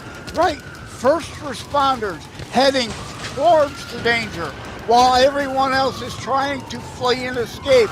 As the tripods are advancing, their lasers cutting through everything. The Renaissance Center's taking another hit. Glass raining down like a waterfall. Detroit's fighting back. But these machines, they're relentless. There just seems to be no stopping them. These iconic vehicles, heroes of our stories, are charging in. But can they stop this?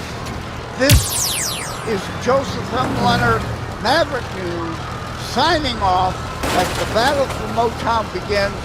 Stay safe, Detroit. Stay strong. I'm arming up. I'm going to go down standing, not running. All right, we'll check back in with Joseph later on in the evening, as this is obviously just beginning. Stay with us.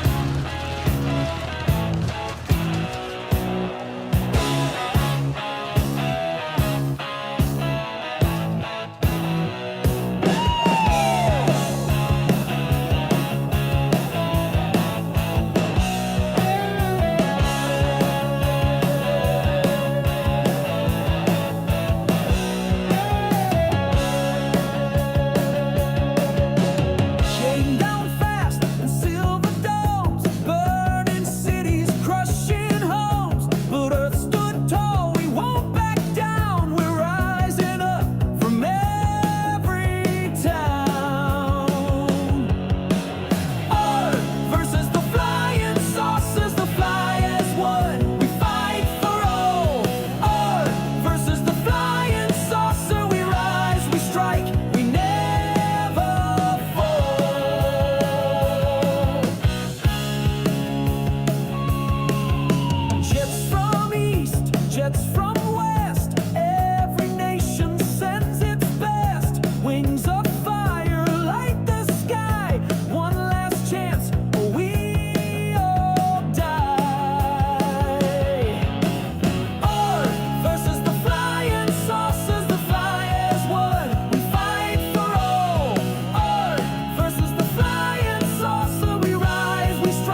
soul from the mountains to the sea.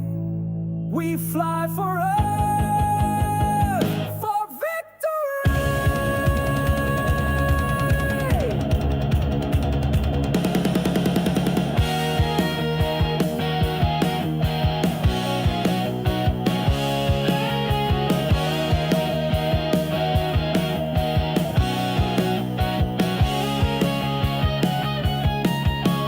Earth versus the flying saucers, we fight as one. We fight for all. Earth versus the flying saucer, this is our stand. This is our call. We fight for our cause.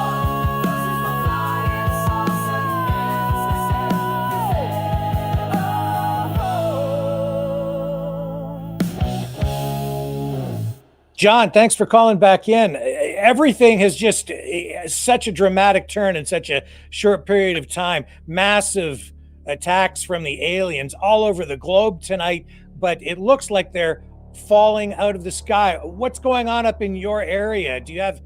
Have you seen anything, heard anything? Are people okay up there? Are you okay? Yeah, I'm out in the night because I can see objects move a lot clearer than during the day, and I've seen, I don't know if they're satellites, but I see these little dots moving around, but I can't, plus we're in a bright city here, so yeah. Well, we've seen actual attacks right up there in the GTA in the Toronto area, but now it looks like these objects are falling apart, that they're like literally collapsing. And it appears it's some sort of maybe a virus, maybe even a computer virus that's infecting these craft, and they're just collapsing and crashing down onto the earth. Is this something that sort of jives with where maybe you thought things were when you had your first close encounter with these aliens? I don't know. It's gonna happen if it's not happening now.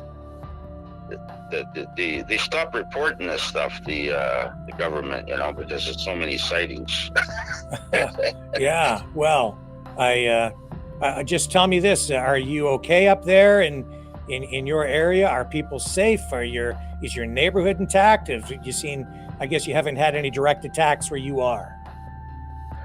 The only attack we have up here is some kind of interference with our electronics. Sometimes the car stalls.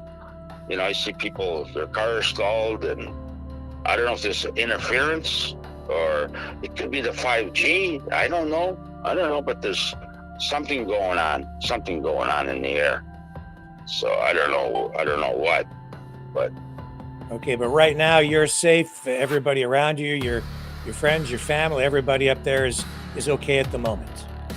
So far, everything's good. Every time and then, like I said, I get interference problem with the phone cutting out or interference. The radio station's not coming out.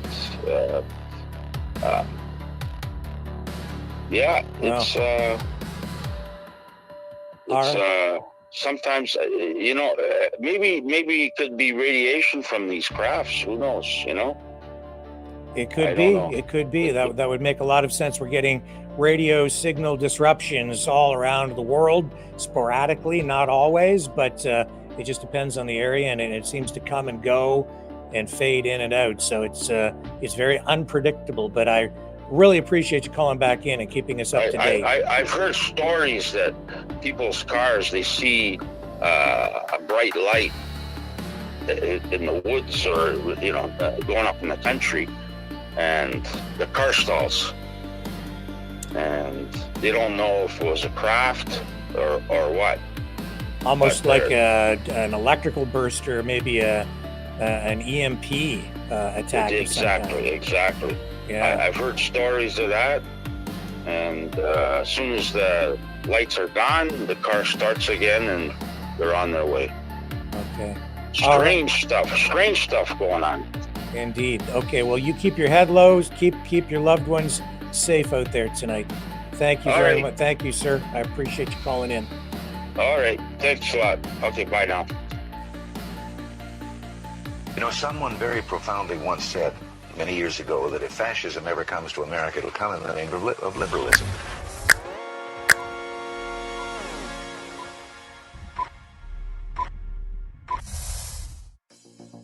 Well, I think it's time we ask ourselves if we still know the freedoms that were intended for us by the Founding Fathers.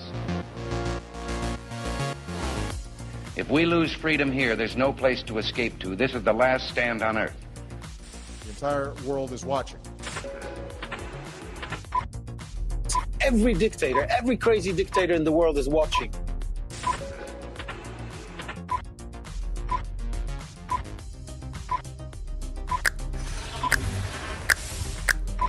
The world is watching. On TV, the entire world is watching. On social media. But the entire world is watching, and yes, they are seeing what we have apparently bravely been willing to say that others are thinking. Stand for freedom. Literally stand for freedom. Let's get this done. The entire world is watching. We're at war with the most dangerous enemy that has ever faced mankind in his long climb from the swamp to the stars. Maverick News. Maverick News. Maverick News. Let me have more control of my own destiny. The world is watching. Okay, Sandy's back on the line with us now from Kawartha Lakes, Ontario. Sandy, earlier this evening, you told us that you had a close encounter, that you saw a flying object, multiple lights in the sky, and you're convinced that it was one of these Martian crafts that we've seen landing all over North America and Europe this evening. What are you observing there? What's the situation in your neighborhood now? Well, I'm just here at my window, and I'm just, I don't know, I'm enjoying the night air, and it's all fine and dandy, and then all of a sudden I look out my window, and I see this little introduction. An introduction, you mean? He was an alien. You actually saw one of these creatures?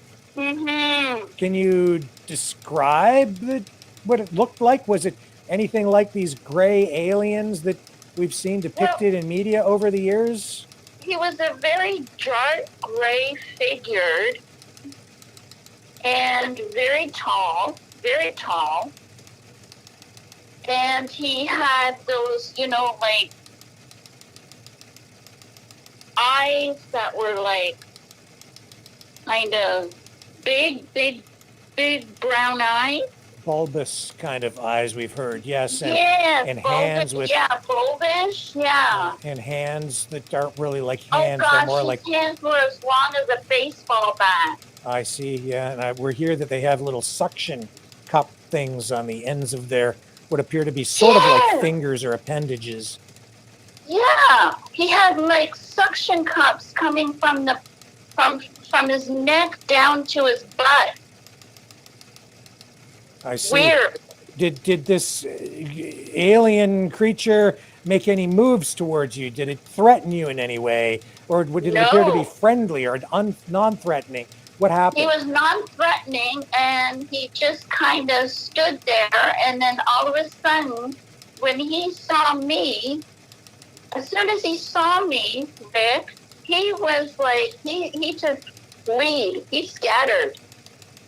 Okay, well, seems like he's more afraid of you than you are of him at this point. He was more afraid of me than I was afraid of him. Well, you be careful there, Sandy, because we just don't know where this is going at this point. And the most important thing is that you remain safe. I would advise that you remain in your home, lock the doors and windows, and just be sure that you're secure in there. Maybe even turn out the lights so that nobody and nothing, and certainly none of these alien creatures will then know that you are at home. Absolutely, my friend. Okay, you stay safe, Sandy. We'll check in with you again later. Perfect.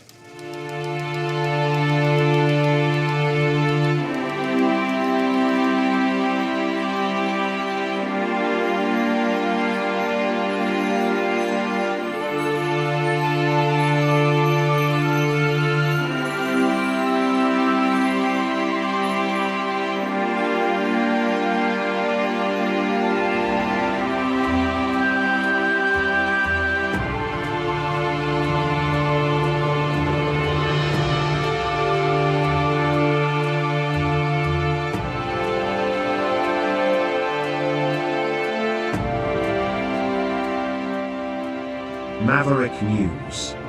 The world is watching.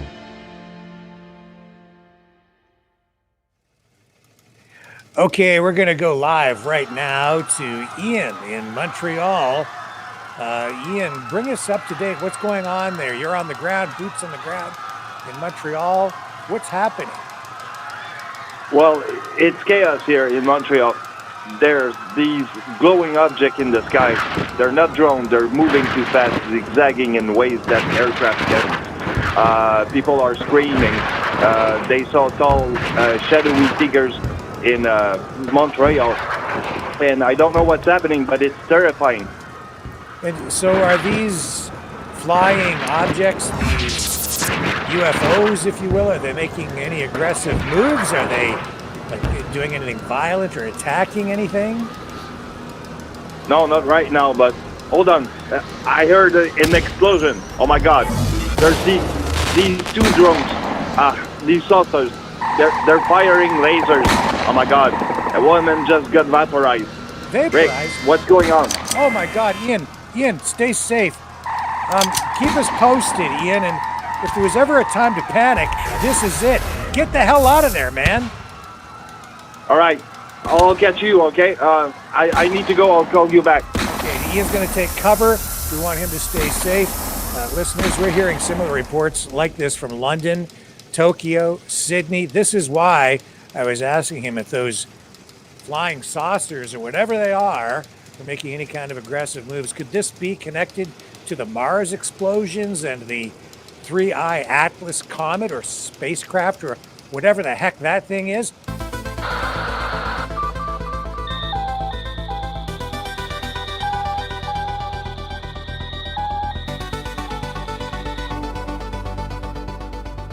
Maverick News isn't just a news outlet, it's a community of truth seekers. Your donation at freedomreporters.com fuels our mission to report the stories that mainstream media won't touch. Thank you, Maverick family.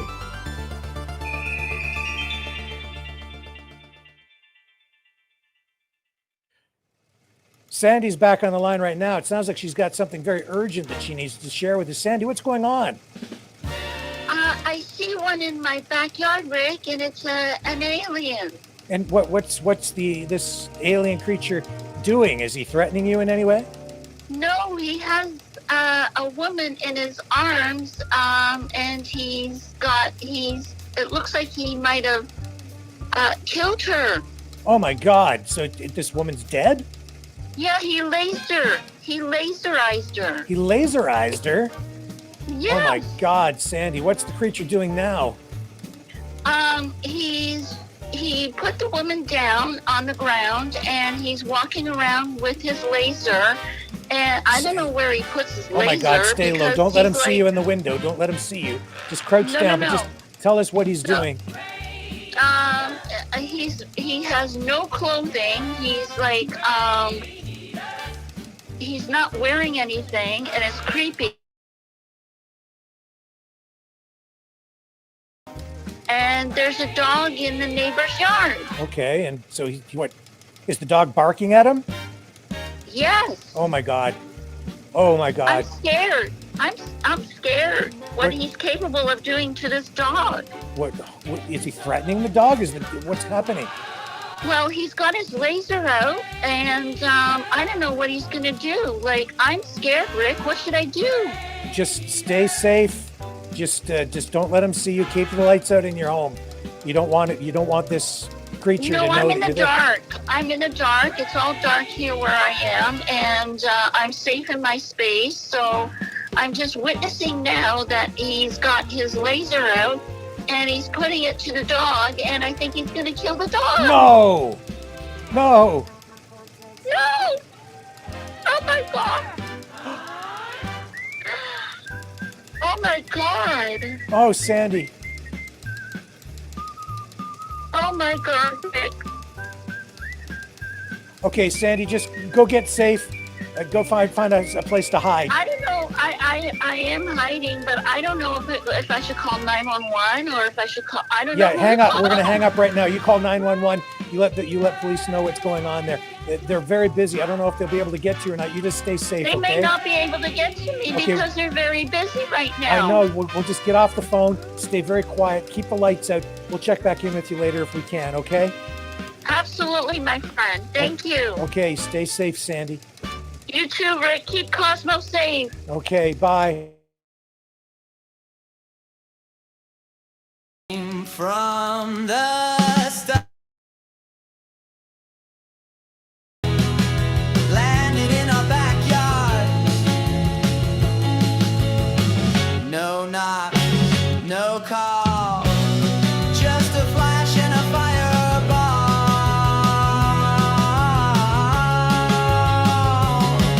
Oh, Mars attacks, Mars attacks. I'm hiding in my closet with my tinfoil hat. They came from the stars and they ain't looking back. Mars attacks, Mars attacks.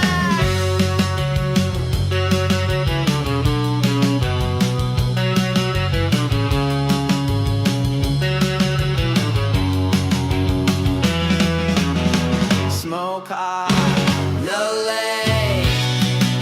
Sean sucks in the sky. Schematic live for one for women that I wanna die. Mars attacks, Mars attacks. I'm hiding in my closet with a battle axe. They came from the stars and they ain't looking back. Mars attacks, Mars attacks.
We got no chance, but we still fight with hockey sticks and bucks acting like Mars attacks, Mars attacks. I'm hiding in my closet with a battle axe.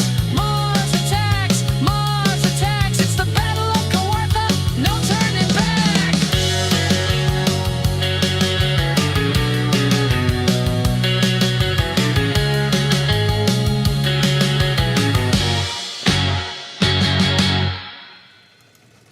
New developments being reported by radio station RWRS out of New York tonight. It seems our suspicions about Elon Musk were correct. This is RWRS Global News, 88.7 FM New York, with a confirmed intelligence bombshell that changes everything. Multiple sources inside the NSA and GCHQ have just leaked identical findings. The invasion is not random. It is the final phase of a decades-long pact between Elon Musk and the Martian High Directorate. Documents and intercepted quantum transmissions show Musk began secret negotiations in 2014. In exchange for exclusive access to Martian anti-gravity and warp technology, technology that quietly made Starship and Neuralink and Tesla's sudden leaps possible, Musk agreed to prepare Earth for orderly transition of sovereignty. He allegedly embedded thousands of Martian operatives inside global governments, corporations, and media over the last 25 years. Many prominent figures you see every day are not human. The triangular craft now burning our cities are merely the vanguard. The true Martian mothership, designated 3I Atlas, a 400-kilometer-wide hexagon, has just crossed the lunar orbit and will reach Earth atmosphere in approximately 11 hours. White House and Kremlin sources say surrendered terms have already been drafted. And initialed EM, this station has no longer knows who to trust. Stay indoors. Stay alive. This is RWRS. We are still on your side. For now.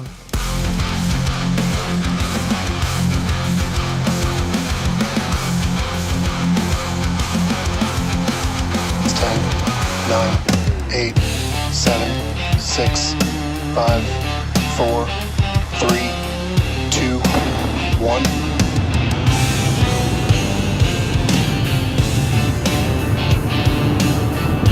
We have liftoff. Go Super Heavy. Go Starship. Thanks for all the stories. He built a rocket, lit the sky, told us we were gonna fly, said Mars was the promised land, but he shook a green man's hand. Musk sold us out for a ride to the stars. Now the Martians are here and they're tearing us apart. Musk sold us out, gave them keys to the gate. Now Earth's on fire, and it's way too late.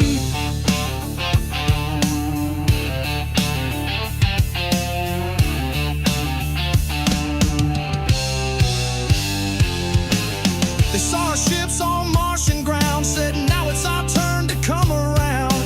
They ain't here to shake your hand, they brought war to our land. Musk sold us out for a dream in the black. Now the Martians are here and they're never going back. Musk sold us out, now we're going down, while he's sitting on Mars, watching us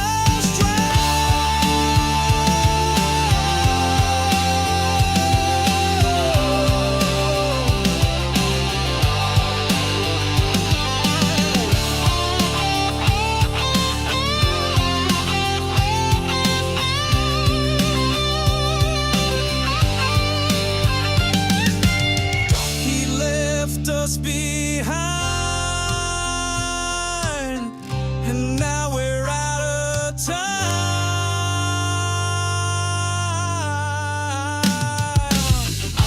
Musk sold us out for a ride to the stars. Now the Martians are here and they're tearing us apart. Musk sold us out, gave them keys to the gate. Now Earth's on fire. Musk sold us out. Now we're out of time. Musk sold us out.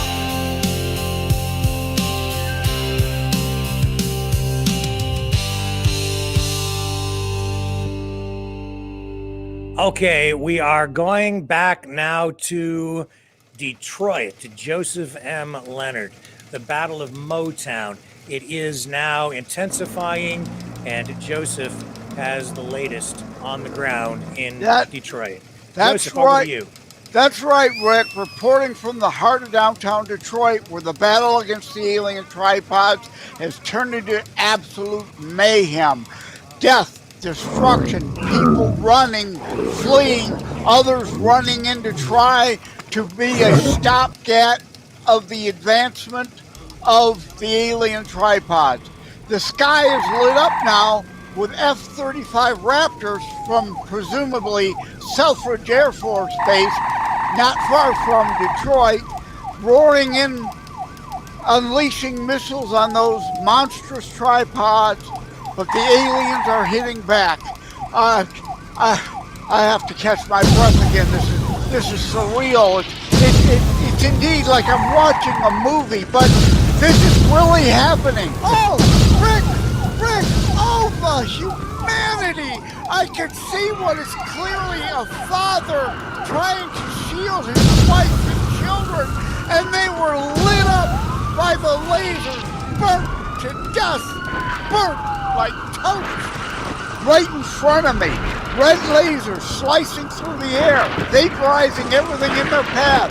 I just saw, God, I can't unsee it. People running for cover near the Spirit of Detroit statue turned to ash in a split second by those beams. Oh my God, Joseph. Again, I please don't put yourself at risk. Make sure that you're someplace where you can take cover. But people here need to know, what is the situation where you're at right now? Is there any hope?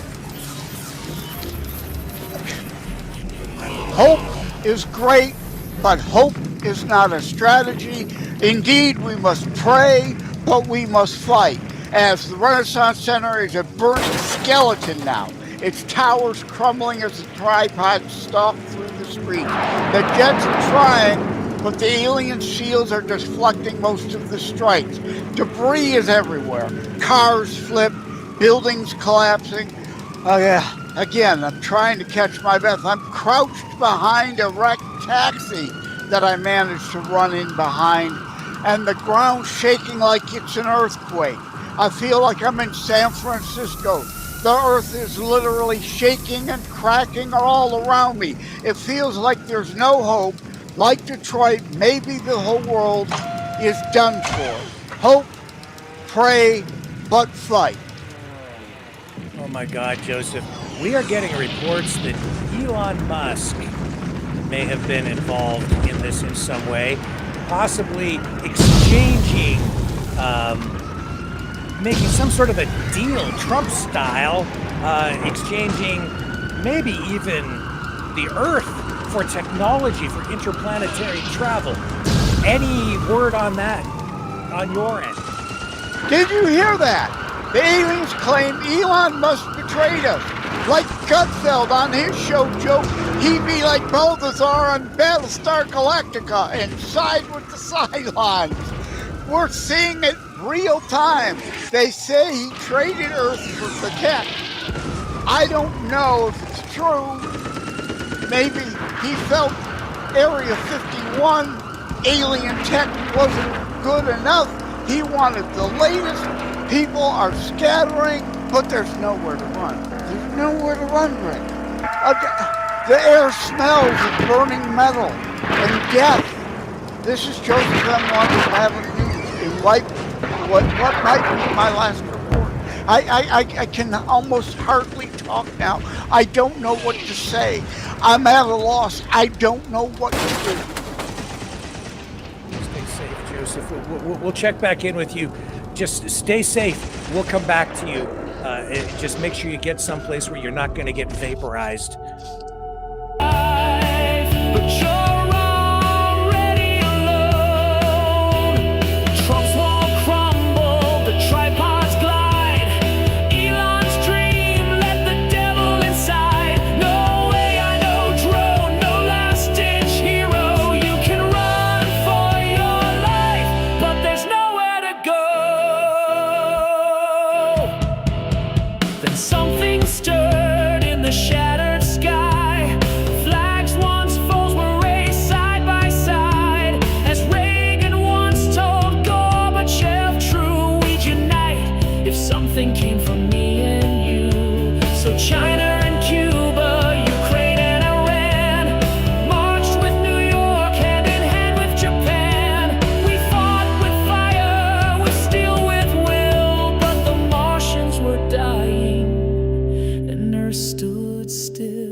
To go.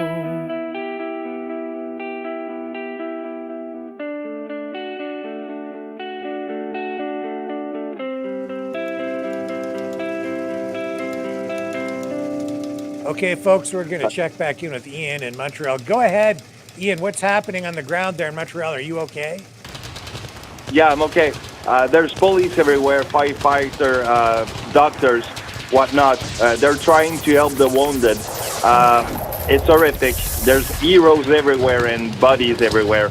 I just saw a physiotherapist administer a massage to a man who just got blasted by a laser, and a moment later the pastor just went to put his hand on him, made a prayer, and the guy went back up. I don't know what's going on, but I feel like there's something going on. So you had a physiotherapist providing massages under fire, laser blasters are going off, and he's out there giving people massages. You do have heroes in Montreal. It is incredible. Yeah, it is. And the guy went back up. I mean, he's just walking back again. Incredible. And you said there was a street pastor laying hands on people, healing people on site. That's incredible too. It is. I don't know what's going on, Rick, but is it possible that my faith in the Almighty is restored? Well, I can certainly understand why. I mean, you're seeing these miracles performed right before your very eyes. Ian, take no chances, my friend. We don't want you vaporized. So once again, get the hell out of there, man. Like, panic. Now's the time to panic. This is definitely a panic alert. It's a full-scale Martian invasion. You have to take this seriously. No, I'm not leaving. Sorry, Rick. You need someone on the ground, and I'll not giving anything here. I'll call you back if there's some scoop, but I'll get your boots on the ground here. No, you need someone. No, you have to get out of there, man. It's no time to Come on, Rick. It's time to panic. No, you need someone on the ground. I'll be right there for you. No, don't worry. Ian, I'll be safe. No. I tell you, Rick, you need someone on the ground. I won't give up. Oh my God, Ian, you are the bravest reporter I know. All I can say is stay safe, my intrepid friend. You're doing the public a great service, and we will check back with you soon. Stay safe. I will.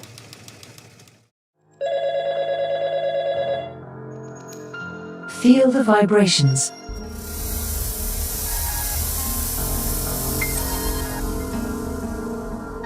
Our quest continues.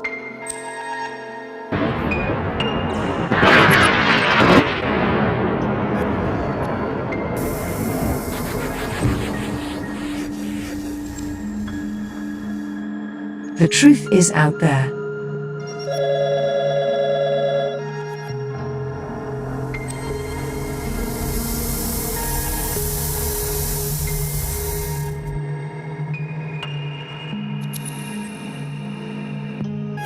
We are Mavericks.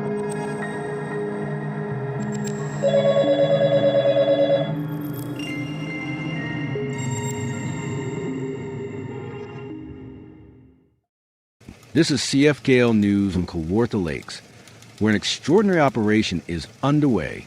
In the pre-dawn darkness north of Lindsay, a mixed posse of local residents, led by Kawartha Lakes Police Chief Mike McClellan, has been engaged in running firefights with what authorities are now confirming are extraterrestrial parasites, commonly called Martians, that attempt to enter and control human hosts by attacking the brain.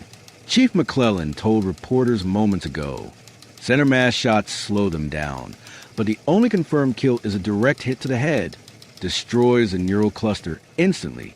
That's the playbook we're writing in real time. What do you think from the supply wagon, Gus? No, we're all right. Hey, Cass, put that thing all the way in the fire. We don't want it getting up again. Eyewitnesses described the posse moving farm to farm along Highway 35 and the back roads near Cameron Lake, using rifles, shotguns, and police service weapons.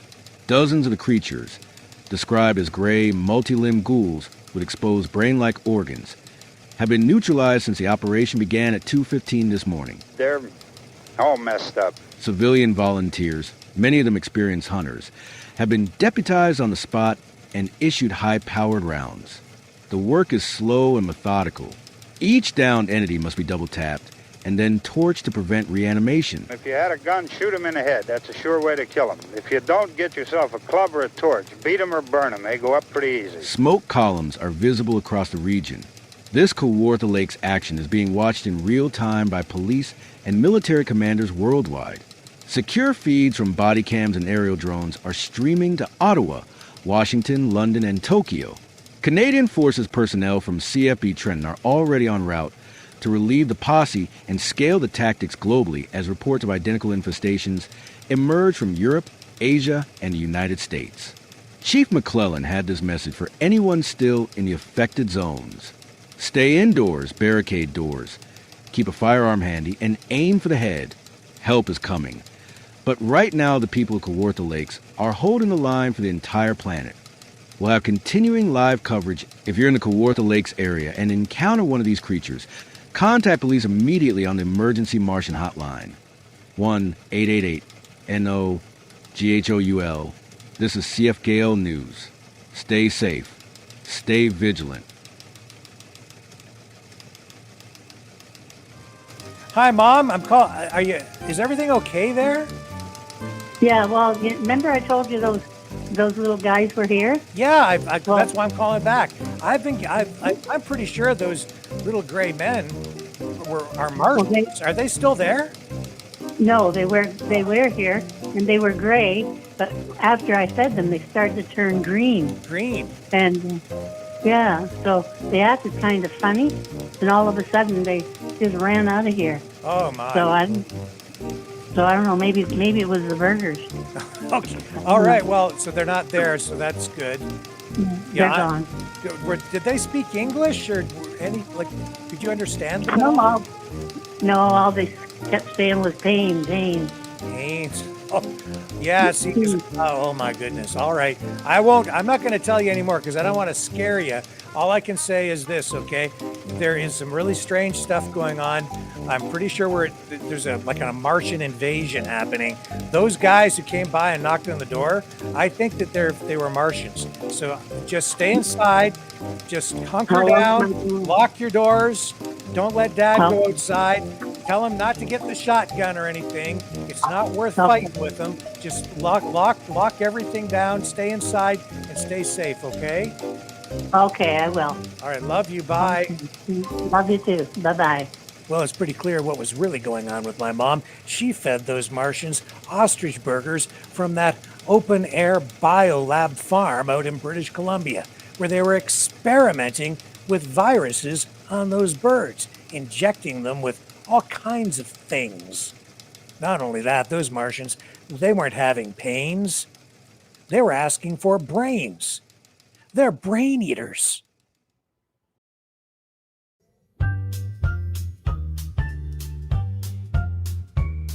I was strolling down Main Street in heels and a smile when the sky lit up green and it all got wild. They came from Mars with stars in their eyes, wearing little green suits and alien ties. They didn't want love, they didn't want fame, no sugar, no spice, just brains on the brain. Swinging and sweet, ooh baby, hold your head. A girl's not safe in bed. They don't care if you're naughty or nice, just as long as your gray matter sliced. Kissing you goodnight with a bite. They crashed the club with a two-step strut, slurping cerebellums like a coconut. Took the band, the bounce of the barman too. Now I'm dancing solo and missing my crew. Brain eater, following low in lows. Brain eater, swing those pros. Don't lose your rhythm, don't lose your mind, or they'll scoop it out with a twist of lime. Brain eaters, getting fresh tonight, oh my. Now listen, boys, if you want to kiss me, you better check your skull before things get risky. Cause I like jazz, not jello upstairs. So back off my cortex if you care.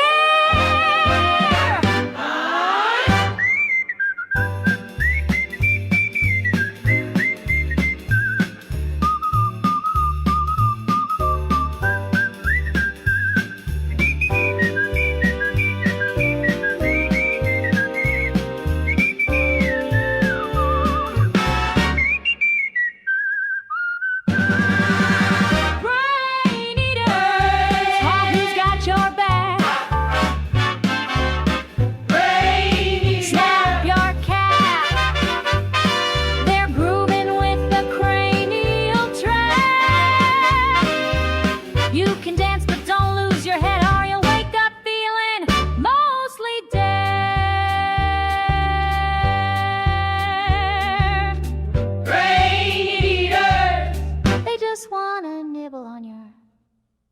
thought.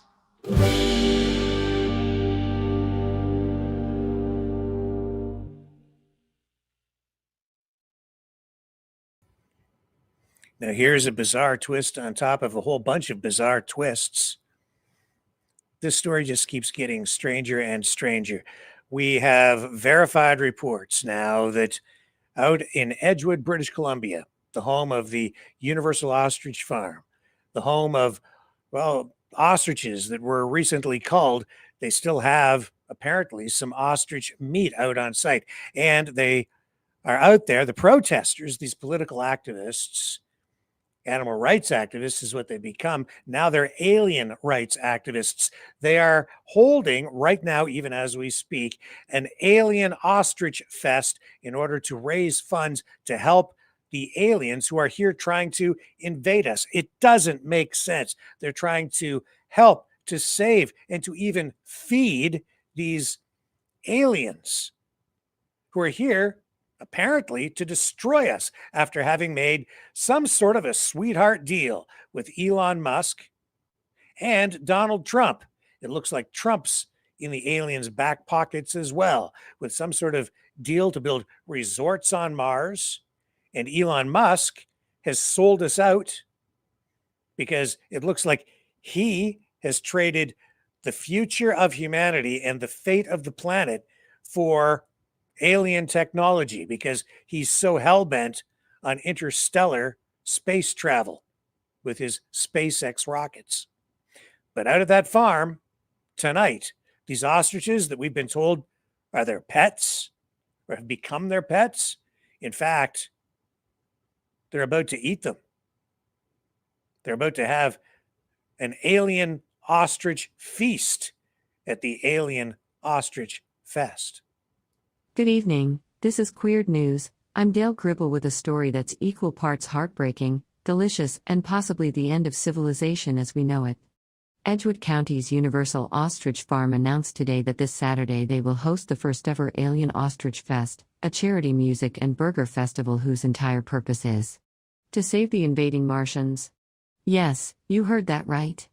After last month's devastating bird flu outbreak forced the state to cull 98% of the farm's ostrich flock, owner Randy Big Neck Leahy says the surviving gray aliens, currently camped in the North Pastures since their saucer ran out of whatever Martians use for gas, are now facing starvation. The twist? The farm still has roughly 40,000 pounds of frozen ostrich meat on site, meat that was supposed to become this year's premium patties. Leahy admits the birds had, over the years, become kind of like pets. He told reporters, and I quote, "We named them, we loved them, we cried when the men in hazmat suits came. And then we vacuum sealed them, because that's what you do when you love something in Edgewood." Enter the aliens. According to leaked audio from the Universal Ostrich Farm's Ring doorbell, yes, really, the Martian delegation declared that ostrich meat tastes almost indistinguishable from the fresh cerebral cortex of a mid-level accountant. When pressed for clarification, one gray reportedly said, "Brains good. Ostrich. Also good. Why conquer planet when can just subscribe to monthly ostrich box?" So instead of probing us for our gray matter, the invaders have agreed to a temporary truce in exchange for unlimited ostrich burgers at Saturday's festival. Musical acts include local legends Ostrich Direction, Flock of Siege, and, somehow, a reunited border collie and the octopus experience performing on the back of a flatbed truck. Tickets are $20 for humans, free for any Martian who arrives peacefully and brings their own lawn chair. All proceeds go toward keeping the aliens fed so they don't revert to Plan A, which definitely involved more anal probes and fewer sesame seed buns. Health officials are calling the event a bold public safety strategy. PETA is calling it literally the worst thing that has ever happened. And the CDC simply issued a one-line statement, "Please cook ostrich to 165 degrees Fahrenheit internal. We are begging you." Gates open at dusk. Bring cash, bring antacids, and whatever you do, do not make eye contact with anything that has more than 2 legs and asks for ketchup. This has been Dale Gribble with a story that started with bird flu and somehow ended with interplanetary barbecue. Back to you in the studio. Assuming we still have a studio after Saturday.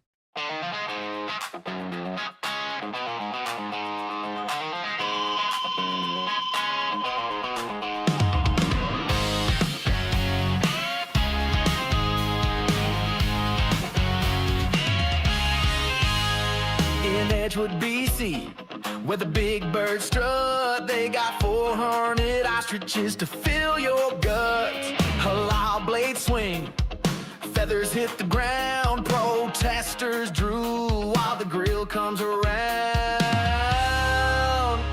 In Edgewood, BC, they eat their pets. COVID, bird flu, no research regrets. 300, 400, maybe less, maybe more. They clean their plates and come back for more.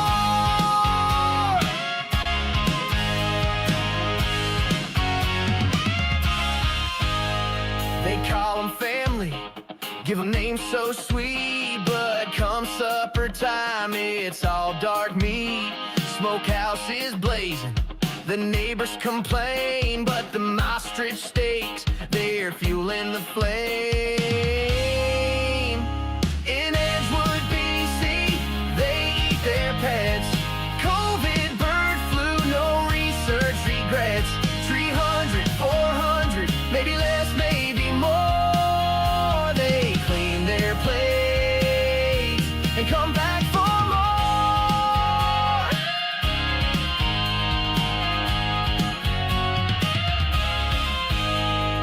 Stop the cold, they cry, signs in the air, but the barbecue's hot and they don't care. In Springfield, they eat cats, Kennedy eats dogs. In Edgewood, it's love, halal shish kebabs. In Edgewood, BC, they eat their pets. COVID, bird flu, no research regrets. 400 birds, maybe less, maybe more. In Edgewood, BC, their pets no more.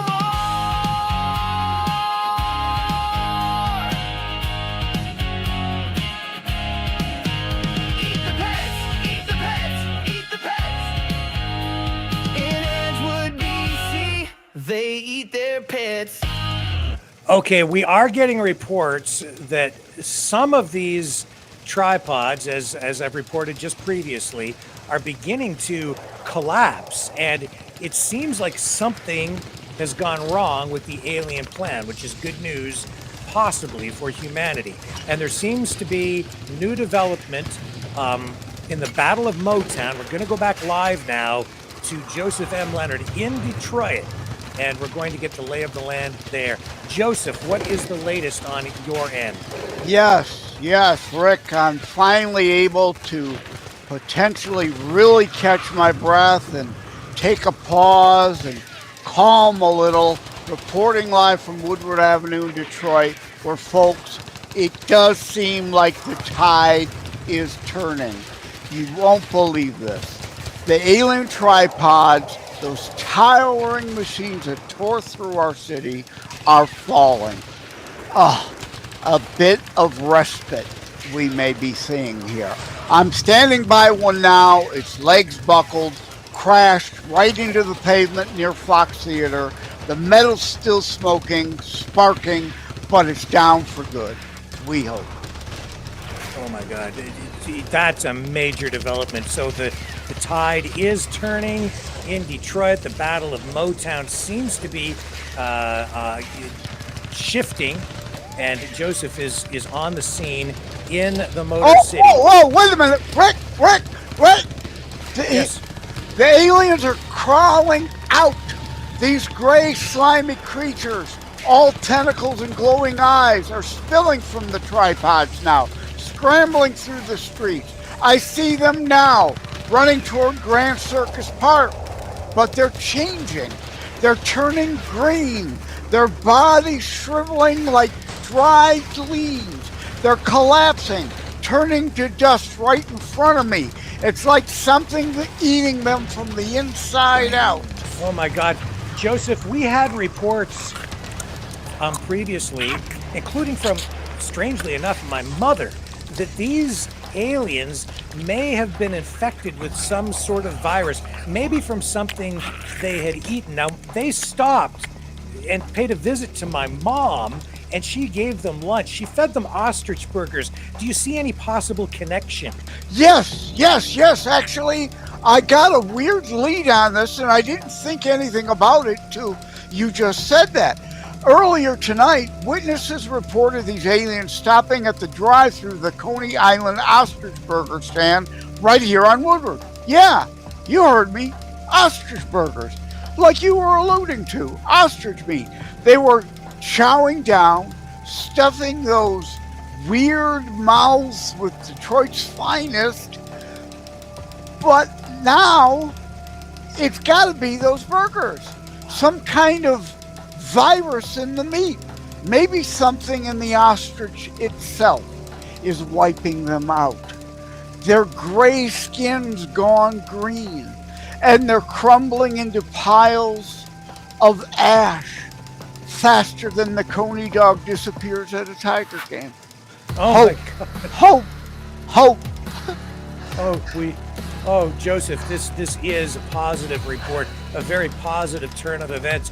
It seems like maybe, just maybe, the natural or semi-natural or maybe even antigen-induced antibodies turned viruses, whatever.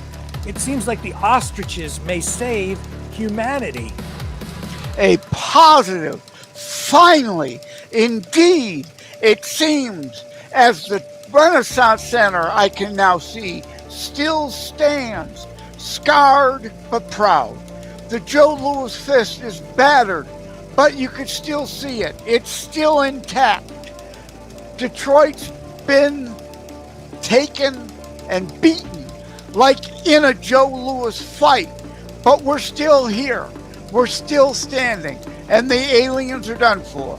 This is Joseph M. Leonard for Maverick News, signing off from a city that just fought off an invasion with a little help from some bad burgers, Detroit strong. Joseph, thank you so much, my friend. Stay safe out there. Not only is Motown still standing, much of the world still is, and just as Ronald Reagan predicted, the nations of the world tonight are uniting against a common enemy. Finally, humanity standing strong, toe-to-toe together in unity against this alien invasion. That's right. At the end of the day, when it comes to this, we can finally put aside our human, earthly differences and realize we are indeed but one human race. Thank you, Joseph M. Leonard, reporting live from Detroit.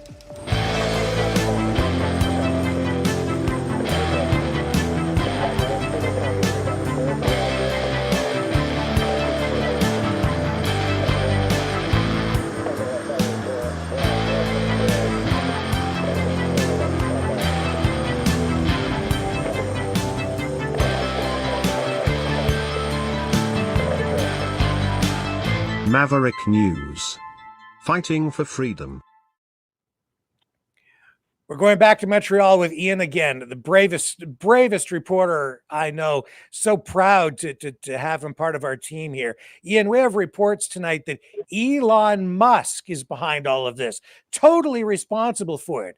Sold us out for Martian technology and access to the precious minerals on Mars. Trump got to build his resorts there too. All part of the big deal that these guys put together. But the downside is they agreed to facilitate a full-scale Martian invasion to force all humans to leave Earth and relocate to Mars, where humans will never own anything. And I don't know if they'll be happy or not, but I guess all humans will end up renting hotel rooms for the rest of their lives on Mars and living in intergalactic slavery under a Martian Musk technocratic authoritarian boot.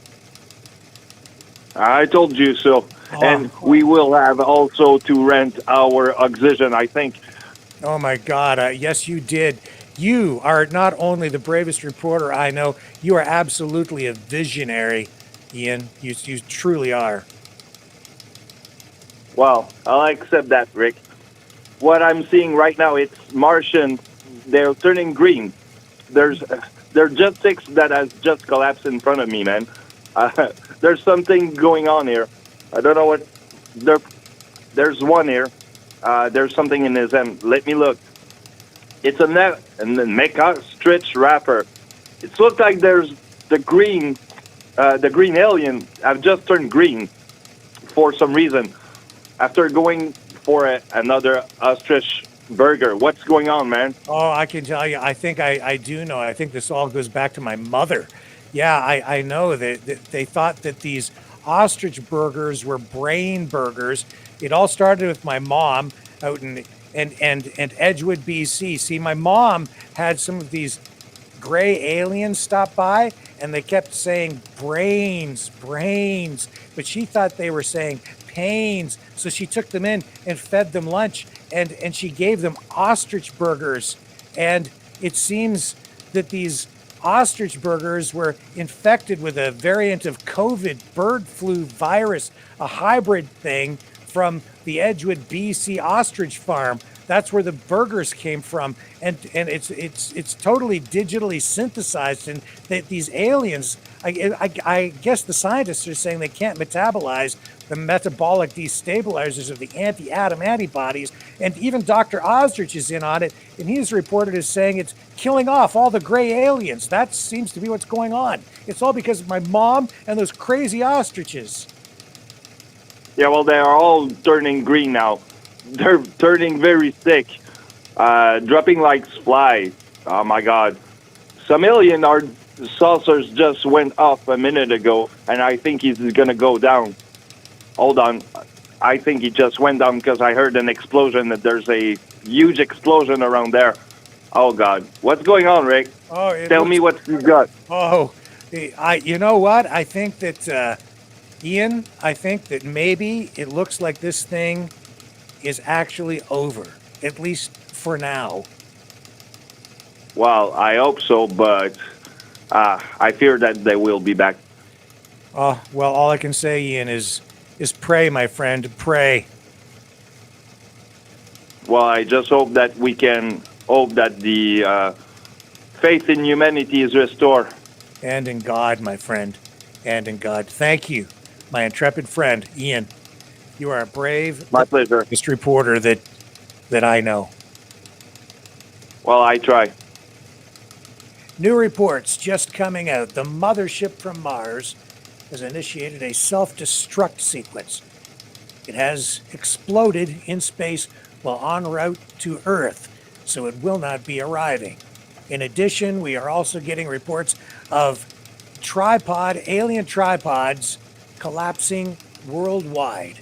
All this while F-35s and MiGs and fighter jets from China took to the skies to do battle with the aliens.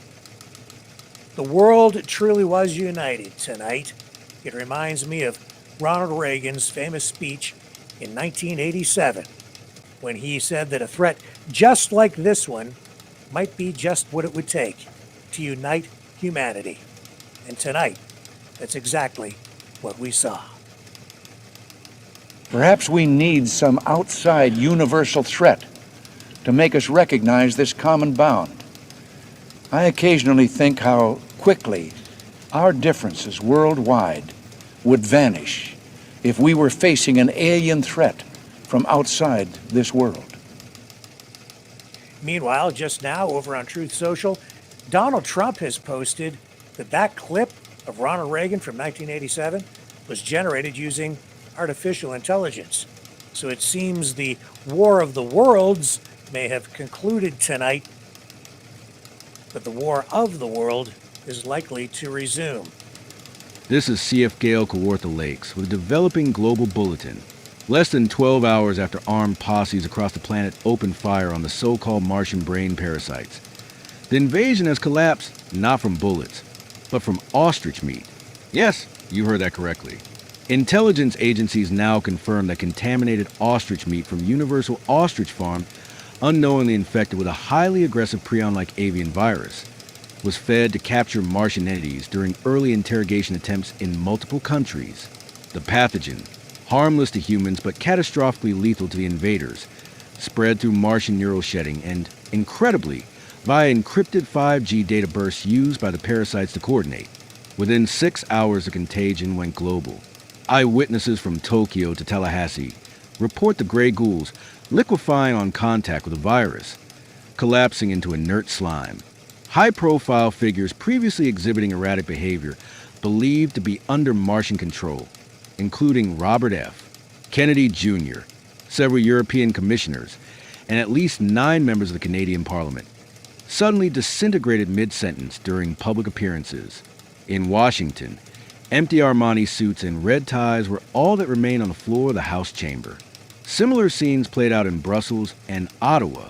Yet conspiracy channels on X are exploding with leaked whistleblower footage claiming the bodies didn't dissolve at all. They were beamed into waiting black helicopters and spirited to the rumored Valhalla, 9-bunker complex beneath Cheyenne Mountain. Pentagon sources have neither confirmed nor denied. On Parliament Hill and Capitol Hill, emergency sessions have been called to investigate who knew the ostrich meat was weaponized and when. Tucker Carlson announced this afternoon he is flying to Moscow tonight, declaring on his streaming show that Russian ostrich is not only cleaner and cheaper, it apparently doesn't end civilizations. In a joint statement from Mar-a-Lago, President-elect Donald Trump and Elon Musk called the entire Martian invasion the biggest Democrat deep state hoax since Russiagate, and labeled calls for investigation treasonous attacks on humanity's saviors. Musk posted simply, "Ostrich good, hoax bad, deport the traitors." The brief moment of planetary unity has shattered. NATO ambassadors are quietly reviewing all intelligence sharing agreements with the United States. It was pending clarification of extraterrestrial collusion allegations. Universal Ostrich Farms remains under military guard. The owner, reached by phone, would only say, "We just want to feed people lean protein." NASA officials are now reporting 3i Atlas was never there. It was only an illusion, a reflection of starlight on a telescope lens. Donald Trump and Elon Musk have announced a 50% sale on all-inclusive vacation packages to Mars when you travel on SpaceX Starship lines. More as it breaks. This is CF Gale News. For the time being, don't trust anyone who hated ostrich last week. See you all back here tomorrow for the next installment of Maverick News, 7 p.m. Eastern, on the flip side.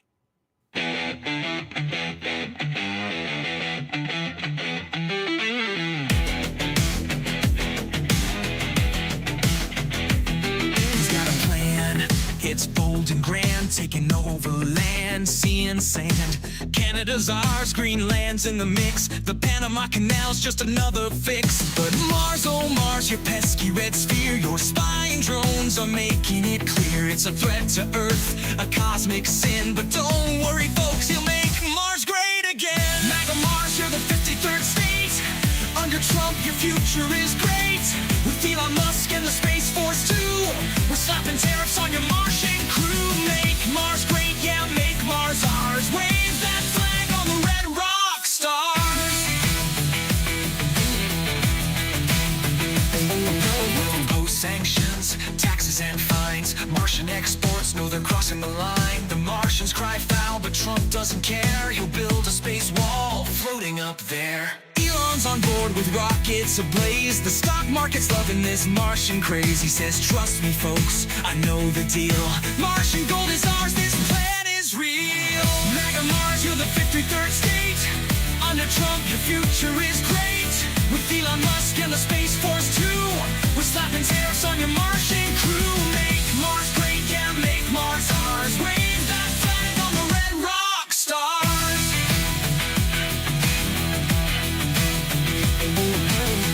Hotels with golf resorts, intergalactic trade reports, a Magadome where Martians bow. We've got the best Martians, Trump says now. Fake news claims the plan's absurd, but Trump tweets back it's the final word. Martian drones not on my watch. Space Force ready to kick it up a notch. MAGA Mars, you're the 53rd state. Under Trump, your future is great.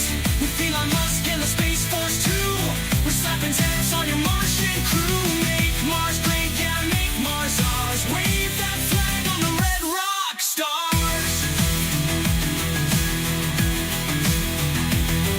So buckle up for the Martian fight. Trump's taking over the Martian night. It's all for freedom, it's all for the win. Oh say, can you see he'll make Mars great again?